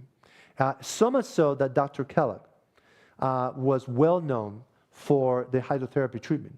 And he was world-renowned with the treatment that he did with hydrotherapy. Incredible things that he documented that can be done. All right, so immune system. So for myself, I start my day with at least 1 cycle of the hydrotherapy. And on the Sabbath, for me in the morning, I do a full session of hydrotherapy. Now, when you're sick, you do the full session all the time. Okay? Yes, madam. Quick question? Real quick question. When you say it's the equivalent of a blood transfusion, can you expand a little bit on what you're talking? Yes, I'm talking about, so when you receive a blood transfusion, what is happening? You're receiving more blood flow or more blood platelets into your blood that you had, right? Correct? And so all of that blood comes in, and let's say you had internal bleeding, okay? That's one of the reasons why we do blood transfusions. And now they give it a blood transfusion because they need to replenish those platelets, okay? Now, when you do hydrotherapy, what's happening is you have literally mobilized your entire system in such a way, I'm talking to the circulatory system, that it is the equivalent, in a sense, of blood flow of a blood transfusion. So you have regenerated enough blood flow in your body as if though you had the benefit of having received a blood transfusion. And of course, it's the equivalent of, not directly of, you're not getting new platelets, but you are getting far more circulation than if you would not. Okay? Yes, correct. You end up in the cold. That's on purpose, because when you get out of the shower and you end up on cold, normally the bath area is warmer than the rest of the house. Okay, and so you do not want to do the very, how can I say, not very smart idea of finishing a hydrotherapy treatment and just going up there, because you will feel like $1,000. You will feel like you can just walk up there in the middle of winter. Don't do it, right? So make sure you're dry down, that you bundle up correctly, right? Because you would have gone through this, this change, and you will feel very energized. I don't know if you've seen it, but if you go to Spokane, there is a new fitness. They call it what is it called, Lord? Yes, it's called cryotherapy blast or shock, or I don't remember what the thing is. But what they do is that they put you in a chamber, and they lower the temperature very fast for about 30 to 50 seconds. Okay? And that flash of coldness does this. It basically kicks in a immediate immune response to your body where you feel invigorated, right? Now, I don't generally recommend that because they're literally hacking the body. They're using an emergency method of the body to do things that normally it wouldn't do. Okay, you're abusing, in a sense, I think, an area of the body. This way of doing hydrotherapy is much more control and it's much more efficient for you to be able to do that. Okay, for immunity, this is very important. Hot and cold, loss of antioxidant, amla. Okay, what is amla? A-M-L-A. That's the Indian gooseberry. That is correct. Now, the Indian gooseberry is an incredible, fantastic herb. In India, it is worshipped as a god. That's right. It is so powerful that it has been put in head-to-head studies with the diabetes medication, and it beat it. That's right. And it's 50 times cheaper. That's why you have not heard of it, because there is no money in amla. However, Dr. Michael Greger has done a great job of documenting this. If you don't know who Dr. Michael Greger is, I'm sure that you will get to know him. That man is, I don't know how he's alive, but I believe that God has protected him. He literally has advocated more for natural remedies and healthcare than anything else in the world, and he's still alive. He has truly shared a lot about this medical data. His team goes through more than 1,200 papers per month to bring you the latest in clinical research. It is indeed a real blessing to have his dedication and passion for bringing some of these things up. Anyway, so amla is incredible for your immune system. You can start with half a teaspoon 30 in water 30 minutes before your meal. It's incredibly bitter. I'm just going to warn you. Okay? But it's incredibly powerful. There is capsules too. Very good. You can do that, and that's much more gentle. Diabetes, yes, you can use that with diabetes. Oh, that's nice lower third. You can use that with diabetes, but for diabetes, the dose is a little bit higher. So for diabetes, you will start probably with a teaspoon per meal, per day. And it will basically take care of your diabetes. Now, we're going to do a Diabetes Undone. Have you guys know about Dr. Michael, not Dionelli, Westbrook. Westberg. No, it's not Westbrook. Westberg. Wes Youngberg, yes, thank you. We're doing Diabetes Undone through his series in Hayden, Idaho. And one of the things that he emphasizes is this. When you start taking care of yourself, you need to work with your PCP, that's your primary care physician, because they need to start describing your blood sugar medication very rapidly. Okay, I have seen cases where the person has gone through a weekend, that's 3 days, and normalized their blood sugars completely. That's right. And so what happens is if you continue to take the same amount of medication while you're doing the natural remedy interventions, you will have a hypoglycemic episode, okay? And you will crash. So you need to make sure you work with your physician and you let them know, hey, I'm going to do this lifestyle intervention. Please work with me so that as you see that my blood sugar is normalizing, you can describe the medication rapidly, because we're going to go through it very rapidly. And so it's a wonderful thing. Diabetes is a lifestyle disease. I'm talking about type 2 diabetes. Okay? It's a lifestyle disease, and it's completely reversible. And it has been shown over and over again in the clinical data. These are not my words. These are the words of experts that have dedicated their entire life in working in these areas. Okay? And we can show you how to do that. If you're interested, it's going to come on very soon in Hayden, Idaho, in the area of our church. And, I'm sure that maybe some of the leadership here will be interested in doing it later on, because I can tell you that the statistics are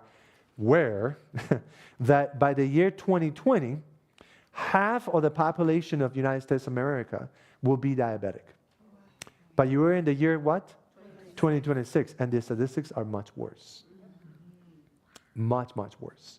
And so, something that you don't need to have. Why have diabetes when you can have health?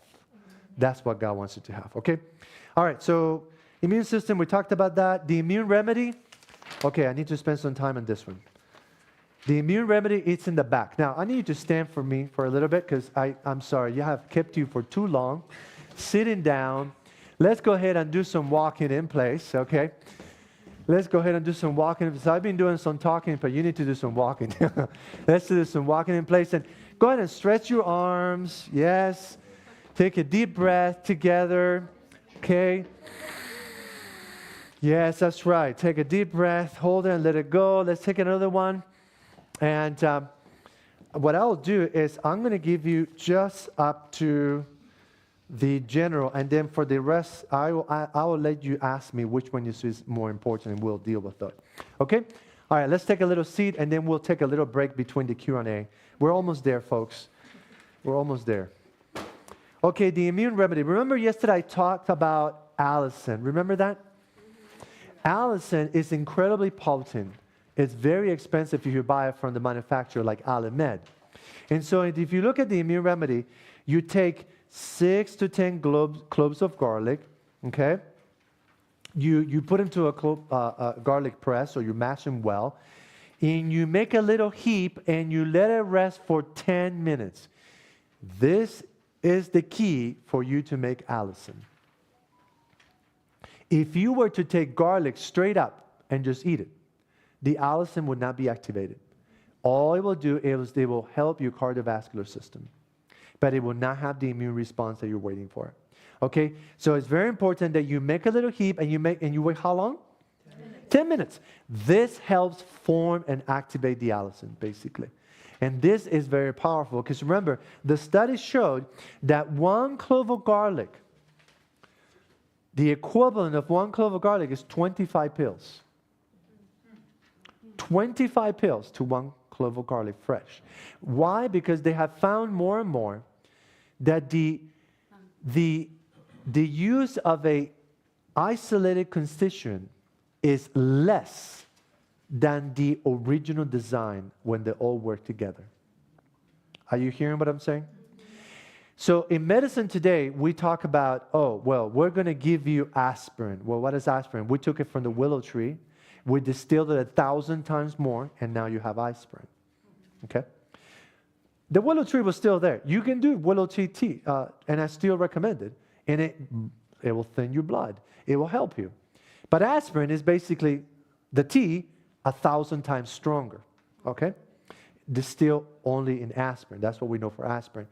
But what they're finding out is that the willow tree itself had other things that are not just aspirin that is far more important. The same with allicin. Why do you get allicin? From the garlic. Well, you can take 25 pills, but you get that much more in 1 clove of garlic. Isn't that incredible? What's the word you're saying? Allicin. Allicin. Allicin is the active constituency of garlic, and it's one of the most potent broad-spectrum antibiotics that we have. Okay? You got to remember, English is my second language. So I take English sometimes and make some modifications. So, yeah. Then if you really want to hear something funny is when I go to a Spanish-speaking country, that's my native tongue, and then all the terms I have are in English. And I'm trying to say, how in the world you say that in Spanish? It's a trip. Anyway. There you go. Thank you, sister. So, all right. So the rest is history, okay? All right. So where do you get the allicin from? You get it from the garlic. Where do you get the bioflavonoids from? You get it from, look in your remedy. No, it's right there. Oh, no, I'm sorry. I didn't put the active constituents right next to it. You get it from your lemon, okay? Where is that? Oh, immune remedy. Immune remedy. In the immune remedy, okay. Yeah. No, I'm talking about the active constituents now of each individual component. So from the garlic, you get allicin. Okay. From the lemon juice, you get bioflavonoids, phytoflavonoids. Okay, and you also get all your electrolytes. All right. Except sodium. Remember, sodium is not there. You want to put a pinch. Now, where do you get your cortisone from? That's very, very strong anti-inflammatory antioxidant. You get that from your purple onion. The reason that it's purple is because of quercetin. Okay? Quercetin. Yeah, quercetin. Q-U-E. Quercetin. Q-U-E-R-T-T. There you go. C-I-N. Something like that. I had to look at it. Quercetin. That is true. That is true. That is true. So these are things that are there. Now, the reason why I put 3 drops of peppermint oil, essential oil in it, is because most people don't want to show up to work and smell like garlic breath. It was like, how are you? I'm fine. And then the person's like, okay, I'm taken back. And I don't want to, you know what I'm saying? So when you put the 3 drops of peppermint essential oil, it will actually have a cooling effect and it will kill the whole garlic odor or smell. Okay? Now you see that last step there of mixing 1:1 ratio? That's 50% ratio, 50 with water, and then drink it throughout the day. That's one way of doing it. Okay, that's if you want to mix it with your water. The other way of doing it is that you don't do that last step and you take 3 tablespoons top of every hour. That's how I recommend it when it's acute. When the situation of the person is acute, I recommend 3 tablespoons of this immune remedy at the top of every hour. So don't do the last step, because if not, you basically mix it with your water. I think we have our water bottle somewhere here. So if you're going, let's say you're going to go to work and whatever, and you don't have the time to stop every hour, then you mix it with your water, you take it, and you drink it. But if not, then you basically take it and if you're at home, you don't do the last step and you do 3 tablespoons at the top of every hour. You stated yesterday you do not recommend taking essential oils internally. That is correct. That is correct. Now, that's a very good observation. Now, notice the quantity. 3 drops into what makes normally about a liter of content. Okay? So in there, like that, is safe. Okay? But do I recommend taking essential oils like that internally? No. Unless you have it in a formula like this that is way diluted, like you have it here. Okay? Yes, madam. No spice, cayenne spicy. That is true. Very good observation. So in this context, the pinch of cayenne is for medicinal purpose. This is the only reason why I use cayenne in that regard. The only reason why I might use cayenne is if a person has a heart attack. And what you can do is you can take a little, let's say a teaspoon of cayenne, and you mix it in some water, and you give it to the individual immediately. What will happen is it will dilate all the blood vessels, and it could actually help that person come through the heart attack. It will dissolve small clots. So do I use cayenne in my food for fun? No. Do I use it medicinally for medicinal purpose? Yes, because there are medicinal uses of it, okay? But I do not use it normally as food, okay? Now remember, a pinch in a liter is there literally to give it that kick, so to speak, okay? Very different than people that just pour like hot sauce, okay, and be able to drink. You know what I'm saying? Okay, let's see if we can get to the last one of this one. All right, so let's say you have a let's say that you hyperextended an area of your body. Let's say you are running and you dislocated a knee, hyperextended your elbow because you were doing exercise, whatever. Now you have some sort of internal bruise or something that you want to take care of. The best one for that is cabbage, okay? Now, I don't think I put it there, but basically this is what you do. You know the cabbage comes in big leaves, right? You take the leaf out and you bruise the leaf, but not so much that it becomes a part, but you bruise it so that it weeps, okay? You bruise the leaf and you put it directly over the skin, all right? And then you wrap that area. Now, cabbage is incredibly good for pain management, okay? You will think this is funny, but there are literal clinical studies where they grabbed the person with knee pain and they said, we're just going to wrap some cabbage around you. They didn't even match the thing. They just wrapped the cabbage leaf around it and sent them home and see what happened. And they found that the cabbage had incredible use in lowering the pain threshold and the inflammation. So cabbage is very good. And so if you have hyperextension, cabbage poultice on it. It's very important. The next one that is super powerful for pain specifically and inflammation is purple onion poultice. I can tell you stories, and I have pictures still from India of people that have had metal cabinets drop on their feet, went to the hospital, they give him a shot for pain in the feet. He said that shot hurt more than the actual drop in the thing, and it didn't take the pain away. So she called me, she said, what do I do? I said, well, I want you to make an onion poultice and put it on, and then I want you to switch it for a potato poultice, because potato it draws, okay? It's very good for drawing, just like charcoal is. And I called her the next day and she said, how you doing? She said, well, it helped a little bit. And I said, a little bit? I said, no, you must be doing something wrong. I said, how do you put it? She said, well, I cut some rounds and put it on top. Well, the whole thing had fallen on her toes, and obviously the onion could not reach the area where it was hurting. So I said, no, this is what you're going to do. You're going to take that onion, you're going to put it through a food processor, okay? And you're going to literally bathe that foot up and down in that onion. You're going to wrap it, and you're going to go to sleep. I should show you the text from her. She was praising God left and right. She said, I could not believe what I'd done. I have one person here who used to not be a believer in onion poultices. I'm not going to say who it is. But after fighting me or fighting my daughter, because I was busy in the office and gave the instructions, she didn't want to do it, she found that it was very effective. I'll let her tell you her story. Yeah, onion poultice is incredibly powerful, especially purple onion. Okay? So you put the onion poultice, is very, very good, especially when it's with pain. When there is no pain, it's best to do potato poultice or cabbage poultice. Okay?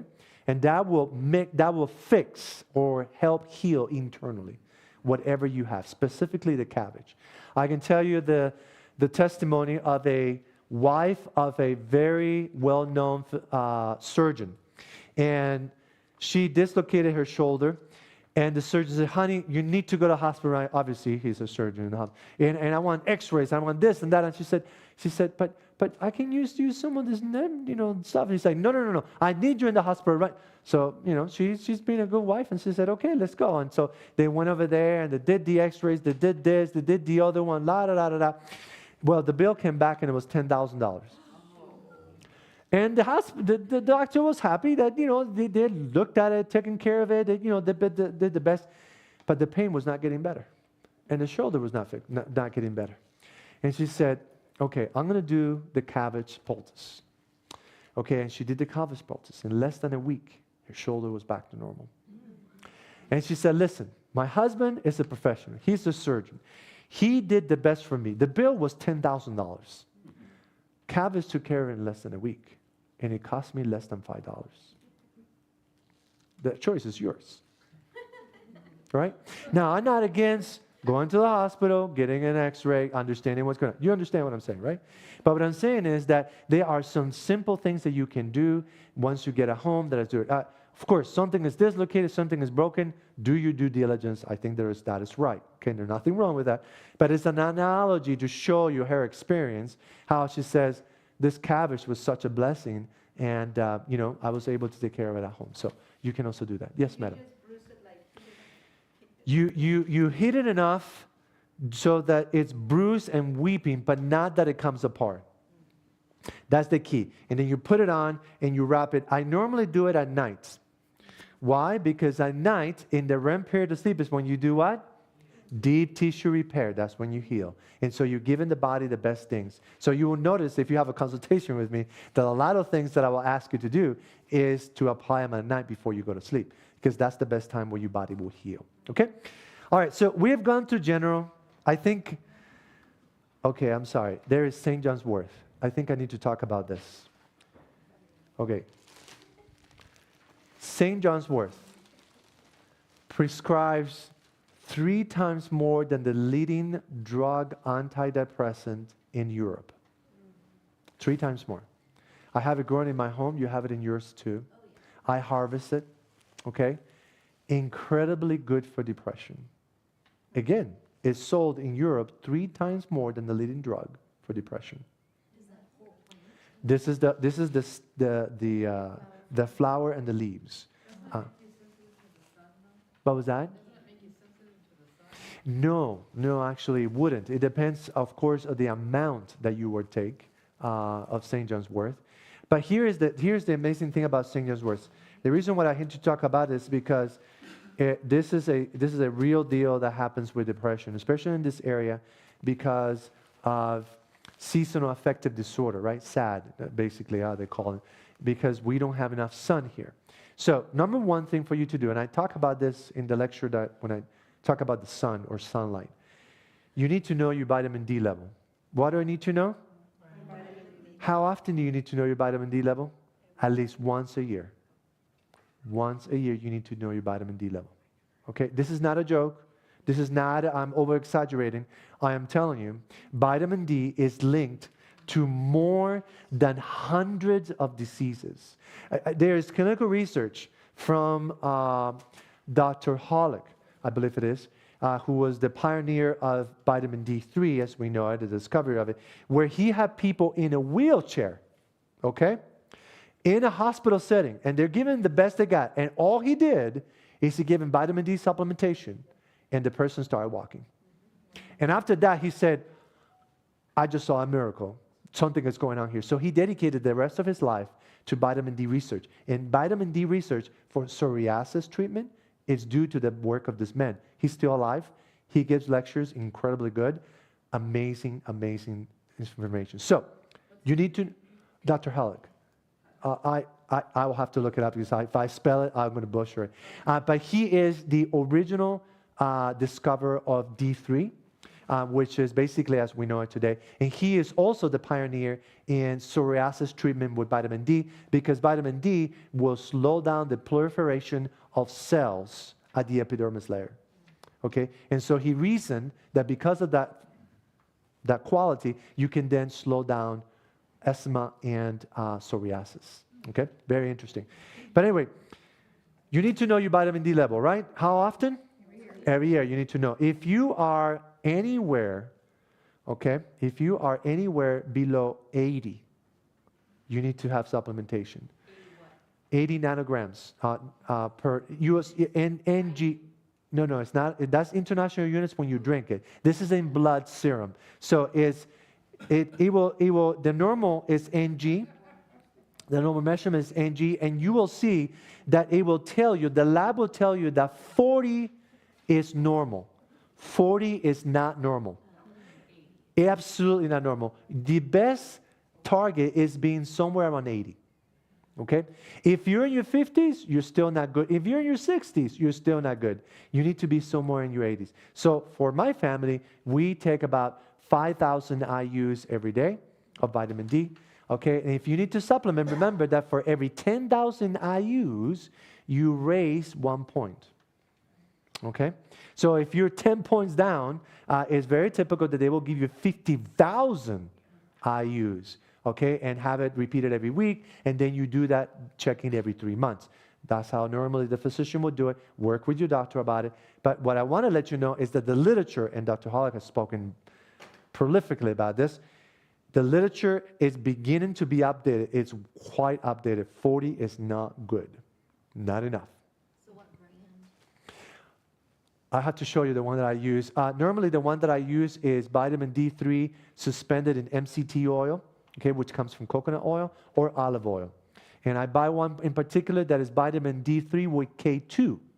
And there is a reason for that, because K2 makes sure that the vitamin D is absorbed in your bones and not in somewhere else, okay? And so it escorts things where it needs to be. So St. John's wort, the reason why I want to show you this is because in here, in your paper, I have how to make a solve of St. John's wort. So here's the thing. What is called originally in natural remedies the bone kneader or the bone fixer? Comfrey, that's right. Okay, can you apply comfrey in an open wound? No. Very good. You know why?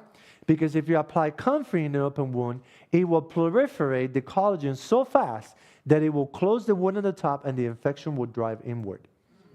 That's right. So what do you apply in an open wound that could help it heal and be a real blessing? We talked about honey, but the other one that is excellent is St. John's wort. Okay, so every family should have a St. John's wort salve at home for emergencies to apply in wounds for treatment. It's a very good application that you have. Okay, and that's why it's in your paper in how to make that salve. Okay, now a couple of things. The salve always is made in what is called double bath. Now you can go fancy and you can get one of these, you know, and make it fancy, right? But I don't know. Sometimes I don't have that time for that fancy stuff, but I get one of these. Okay, you get a regular pan, you put it in here, and then you get your second container, because remember, it's a double bath, right? You can apply it directly, and you put it here. Okay, that's how it looks, okay, on it. And then I apply the heat here, and this is where my herbs are, okay? You do not apply heat directly to the herb, because if not, you have cooked St. John's wort, not good for applications, right? So it always have to be in a double bath, okay? All right, and so like I said, you can do it there, and it's such a blessing. Incredibly good for depression. It's a real blessing. Again. But this is for, can you use this for depression? No, this is for a salve for wound care. For depression, you take it like an infusion. Okay, let's talk about that for a moment. You don't have the recipe in here for the salve. Yeah, I do. It's right here. Under general. Yeah, under general. Okay. Yeah, yeah. Now, I'm going to give you some general rules here that they teach you in herbal school, okay? When you do salves, this is some general rules.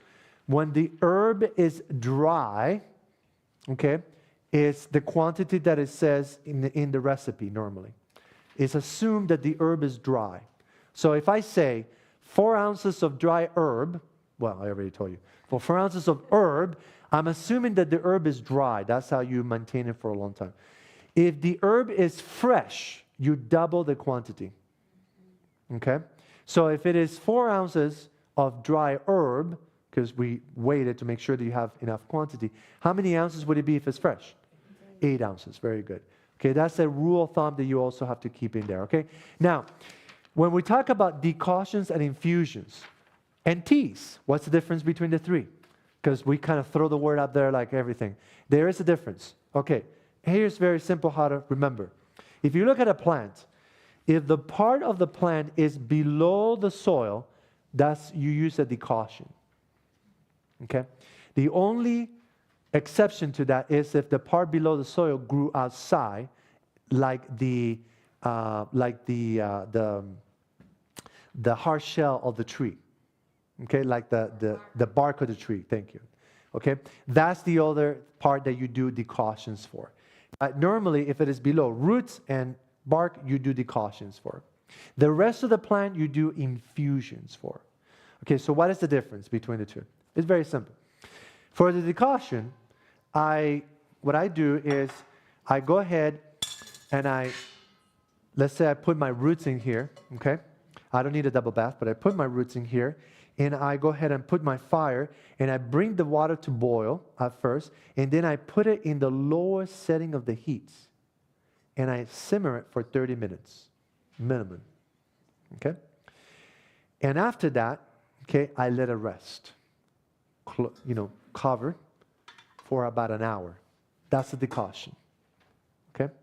The infusion is you bring water to boil, have the herb in a separate container.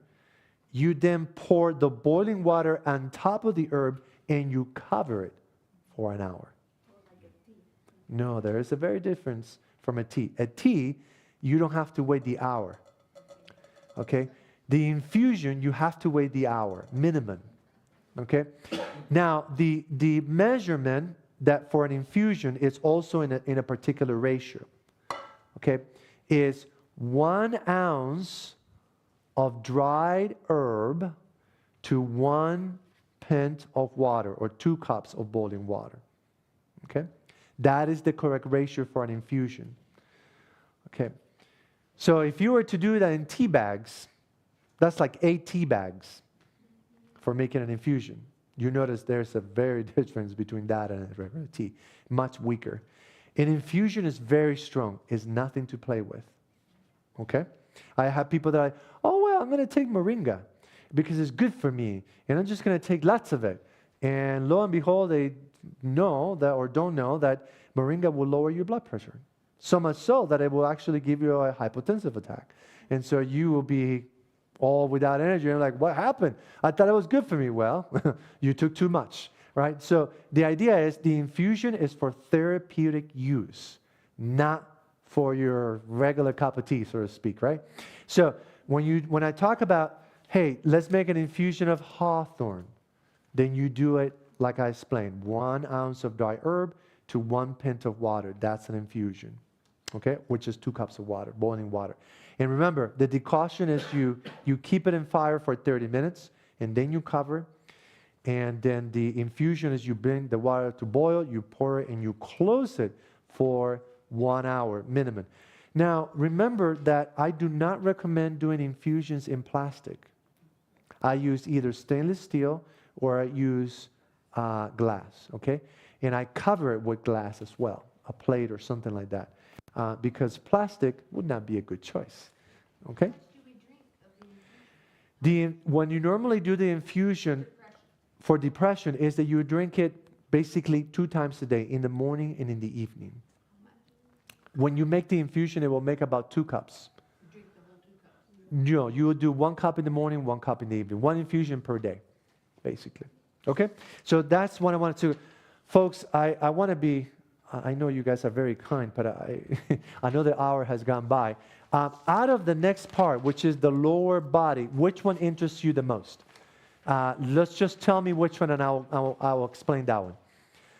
Just shout out. And if not, we can then just give you a little break, take some water. So I need to drink some water too. And and then we'll go into the live Q&A. So we have constipation 1. Okay, madam? We have not talked about cholesterol either. We can talk about that. Or you can hold it for your Q&A. It's up to you. But we can talk about it now. Okay? So let's deal with the first one, constipation. Okay, so what is constipation? Why are people constipated most of the time? No movement, that's right. But what is it that creates that rock solid material in your large intestine? Your guts aren't. No fiber, correct. That's right. It's the standard American diet that creates that constipation. No fiber is equal to constipation, okay? Where does your fiber come from? Your plants, that's right. So when you have a meal that is based in its majority out of flesh food, meat or such, or and not enough vegetables, then what's going to happen is you're going to be constipated. And that is something that comes in combination with dehydration. So dehydration, not enough water, mixed with not having enough vegetables is equal to constipation. So guess how we fix constipation? That's right. So here is something that I don't think is here. Actually, it is here. Okay, it is here. Good. So it is here. So here's what I'm going to tell you, and I'm going to give you some warnings before this one. I am.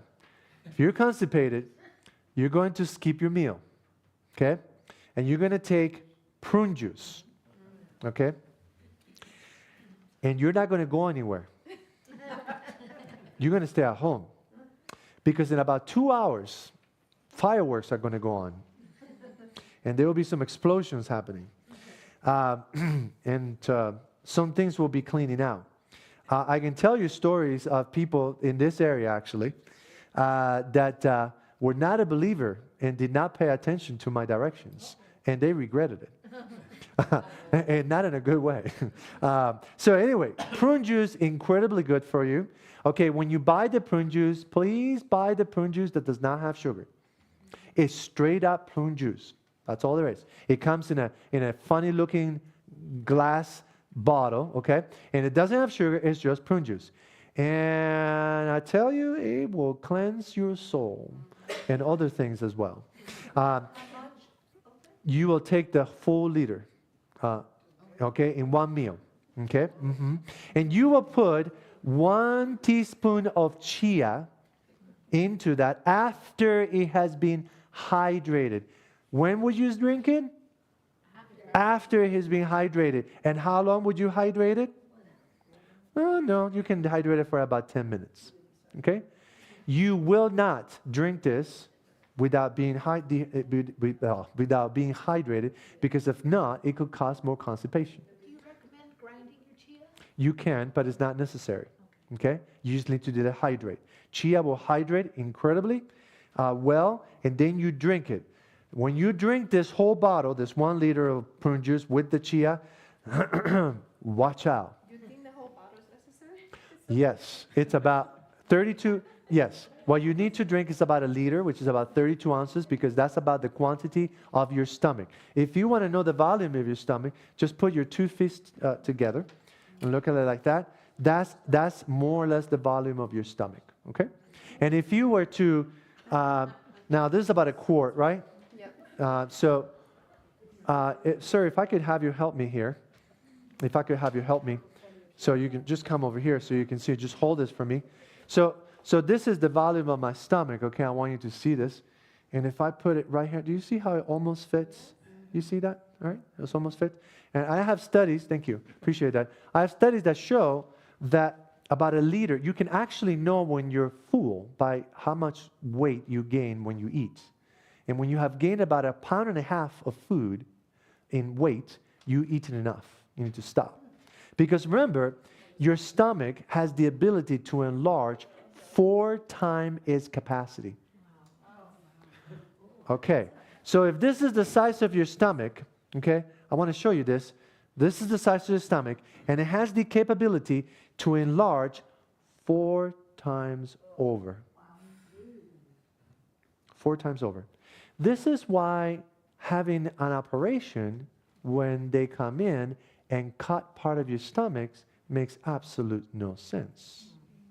And it has been shown that it's just to, unfortunately, gain your heart-earned money. Because what's going to happen is that that stomach is going to enlarge, and the physicians know it. They know it, but they're not telling you that because they're trying to fix with the operation something that you are choosing to do. Okay? Because you're using food as a medicine to self-medicate yourself. Our meal should fit in that quart. Generally, if you, yes, that is true, that is correct. A well-chewed meal, okay, should be the equivalent of about 32 ounces, okay, for the general individual. Now, there are some women who are petite. They have a smaller stomach, that's understood. There are men who are larger, okay, their fists will be larger, they'll have a larger stomach.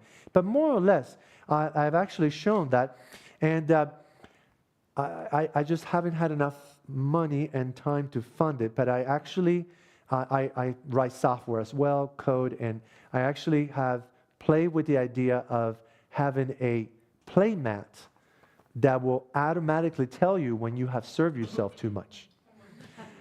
And it will calculate that by understanding the weight of the plate initially, and then the weight of the food, doing some general, estimations, and give you an idea, hey, that might be a little bit too much, right? Because it's going to be more than the difference of a pound.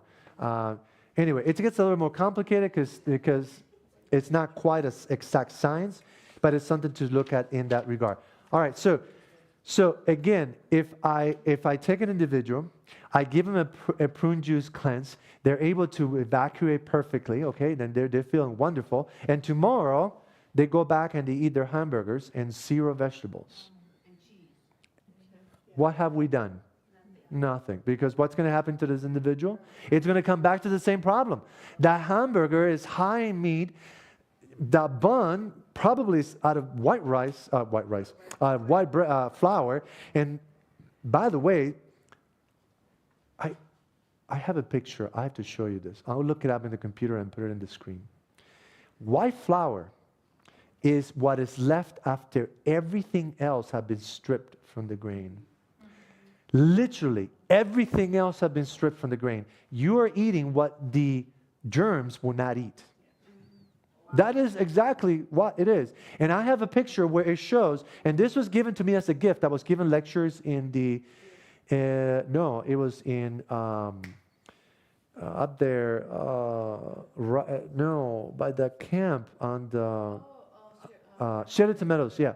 Republic, yes, by Republic. I was given a set of lectures in Republic, and I had a professional bread maker tell me, I have something that I made to share with my clients about the importance of whole food, grains, and I think you will enjoy it. And he gifted it to me, and so forever I have kept it. I should have brought it, but I do have a picture. I'll show it to you.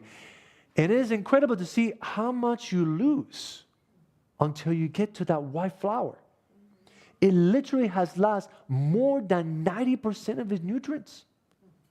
And all you have is literally refined starch that will literally turn into sugar, which basically will become glucose and give you an unnatural stimulant of sugar in your body. It has zero fiber on it. Yes, madam. In elementary school, we used to make paste. That's right. That's right. You can make many things, brick, paste. I mean, it's incredible. That's exactly what happens in your gut, right? So my point is this, folks. If we really want to fix problem of constipation, you got to change your lifestyle, right? We do nothing by giving you a quick fix, but not really addressing the root cause. So we need to address the root cause. You will stop the constipation when you start eating a good fiber diet. How do you find that? In your fruits, in your vegetables. I tell you, one of the things that I like to do sometimes when we have a weekend like this and a little bit of a different schedule is I like to invite you to have breakfast with me. Because in one of my lectures, I talk about nutrition. And it's one of the most fun lectures you've ever been because we have a experiment there called Feeding Joe. This experiment is so powerful that there was an individual that witnessed the experiment. He was quite overweight. And he said, that's exactly what I'm doing. And it spoke to him so well that he decided to change his lifestyle. And I didn't know that. It was completely unknown to me. And years later, I'm lecturing in, where was it that we were in, no, it's on the other, no, this is Prince River. No, where's the one that is, no. That when Shorter invited us there, they had it. Spirit Lake. No, where's Spirit Lake? It's the other one. Prince River. Oh, I had it backwards. I was lecturing in Prince River, and he was the MC. And I had no idea. So I get up to, actually, that was a great honor. I don't know if you know who this individual is, but he was the founder of American College of Lifestyle Medicine. Dr. Daniel, I forgot his last name. He was lecturing there, and I had the privilege to lecture in the same hall with him about nutrition. It was quite an incredible opportunity for me because that is the largest organization in the United States for natural medicine certification for doctors, board-certified doctors. And so I had the opportunity to lecture there. I was quite blessed, and he was the MC. So he got up and he said, you folks don't know this, and he doesn't know this, but he made this experiment that's called Feeding Joe, and it touched my heart. It really spoke to me so vividly that I decided to make changes in my life, and I lost over 80 pounds in the process, and he definitely looked like a different man. So I tell you, the reason why I say this is because in that lecture of nutrition, I teach that there is a difference in the order in which you serve your food that makes a huge difference. Let me give you one example. There is a difference between a bowl of cereal with some fruit sprinkled upon it versus a bowl of fruit with some cereal sprinkled upon it. Do you see the difference? What I have is the bowl of fruit with oatmeal on top of it, versus most of us have the bowl of Cheerios with some dry fruits on top of it. There's a big difference. And the difference is that Dr. Sears teaches what is called the traffic light method, and basically is categorizing your food in 3 different categories. That's red, green, and yellow. I'm sorry, I'm giving you too much of this lecture, but I need to finish because this is important. And that is, there's a difference between the quantity and ratio of the food. Your green category food needs to be 80% to 75% of your plate. Your yellow category food needs to be 25 to 20% of your plate. Okay? And your red category needs to be 0%. And I show people in that lecture, I go to the supermarket and I take the little newspaper, that they send you home, and I give you each one a copy, and I show you how to categorize each one. And when you finish categorizing each one, I ask you for the count. And something would emerge that is very powerful. That the type of foods that are being advertised perhaps are not the best ones for us. Okay? They're there because they make money, not because they're healthy for you. You need to bring that. You have to talk to your leaderships here, but yeah, we'll talk about it another time. All right, so why do okay, I was talking about because of St. John's wort and constipation. That's how we were talking. All right, so let's talk about cholesterol real quick. So what is cholesterol? You have two types of cholesterol. There is the good cholesterol and the bad cholesterol, right? So what you should do is have lots of the good and none of the bad. Is that right? Wrong. Okay, that's a misconception that has been sold to the public because both types of cholesterols are needed. The problem becomes when you start adding cholesterol to where it's not needed. Let me explain to you how this works. Okay, you guys asked for it, so now you're going to get it, okay? So, there are two types of cholesterol. There's LDL and HDL, right? So low density, high density, right? So the difference in between is quite simple. Low density versus high density is the low density tends to clump together, okay? And it makes more of a clot. High density is more fluid, okay? And it allows to move more rapidly through the bloodstream. So when you look at the difference of the two, is that the way that they work, it's almost like cholesterol is used in the body for repair work. Something is broken, you need to repair, the cholesterol arrives, and it does the repair. And the two work together. Okay, low density grabs the high density and it moves it around. It's like the transportation truck. Okay, you need the transportation truck. You can't kill the transportation truck, you need it. Okay, now here comes the killer question.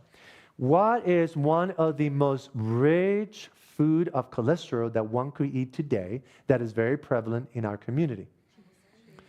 No, it's not cheese.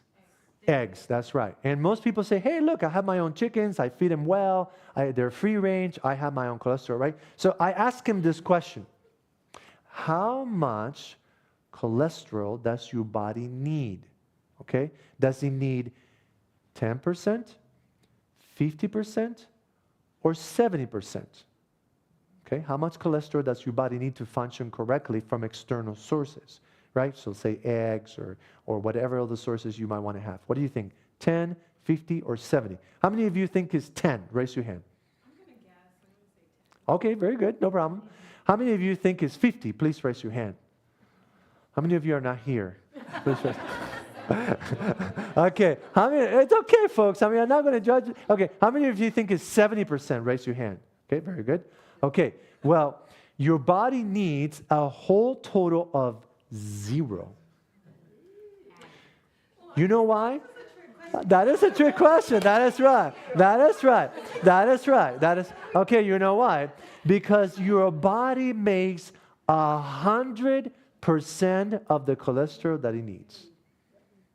There is absolute no need for you to add cholesterol, but of course, you want to have little wings too, no? So you say the chicken, I need the eggs, right? They're good for me.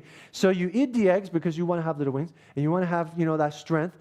But what happens is the egg is extremely high in cholesterol. And now when you add this cholesterol to your body, it's when you get into trouble. Okay? That cholesterol added into your body begins to accumulate.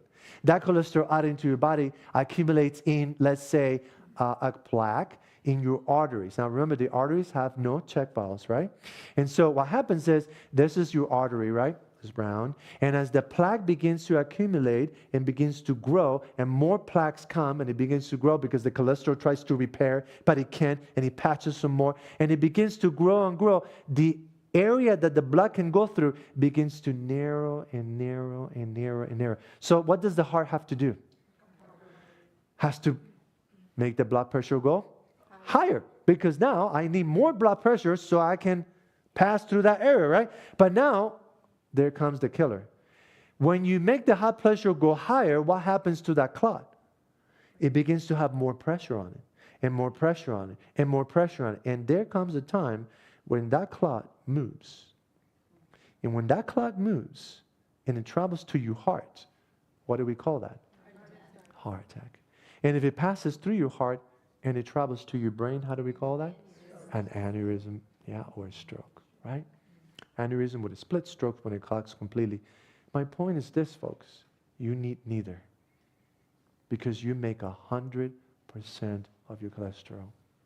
So I tell folks, why would you add more cholesterol to a function that already functions well? That's like you saying, you know what? I think that what I need to do is that I already put gas into the car, but I think it would work better if I put some more oil into it. And so you grab a tar of, a chunk of, I don't know, of oil, and you dump it into your gas tank because it's going to be better for you, right? I mean, the car just needs oil. I mean, if I mix it all together, maybe it will work better. Right? Would you do that? No. Why? Because you know what's going to happen to that car. It's going to be ruined. Oh, but we do it to our bodies every day. And we expect a miracle. Well, you know what I tell my clients? 0 cholesterol extra, because you make 100% of what you need. Yes, madam? They tell me that I need to take omega-3 to bring one of those down. Yes. Now, well, yes, but there are better tactics than that, okay? Flax. That's true. Flax. So if you look at the types of omega-3, right? So you have 3 types of omegas.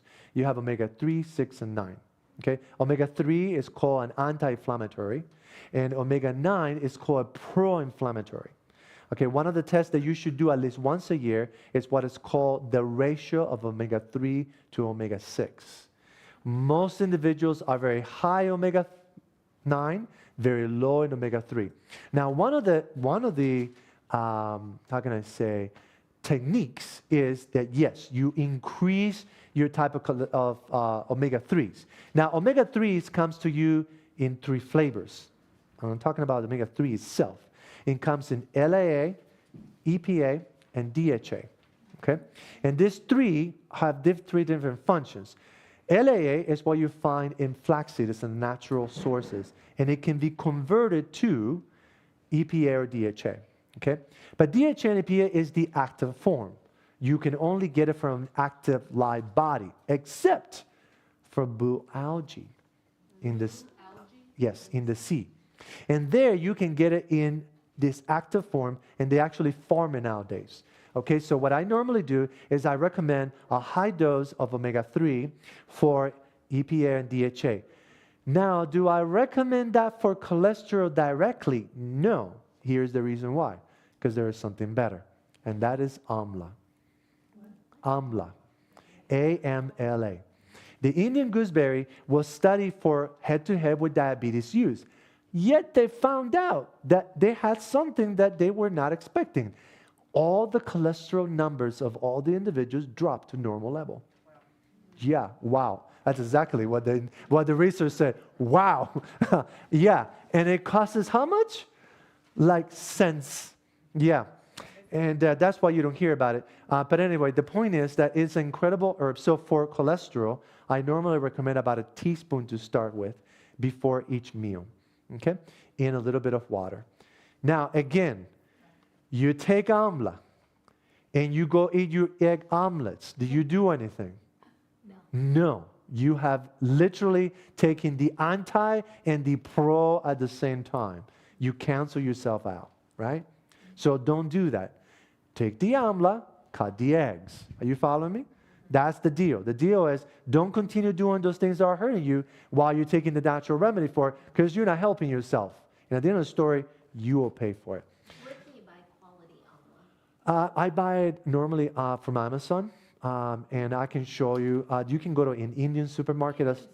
Yes, Indian supermarket has it. As long as it is organic amla, You can buy it in powder, and it's really inexpensive that way. If you go to natural grocers, for the same bottle of amla, they will charge you $50. But if you buy it in the Indian supermarket, it's like $1, for a little bag. So anyway, you can get it. In a supermarket, not a health food store. You can, if you buy it in the health food store, you can. It's just going to charge you more. But you can buy it in the Indian market. Amazon has it. Indian, yeah. It's called the Indian gooseberry. Yeah. Okay. Amazon, yes. Okay, folks, I'm sorry. I know I have kept you here for way too long sitting down. I think we need to take a break, and then we'll drink some water. We'll go to the bathroom. I'll give you 10 minutes, and then we'll come back for Q&A. And at that point, I'm open for whatever question you have, and then we'll go from there, okay? Thank you so much for your time, and we'll go ahead and take a break at this moment.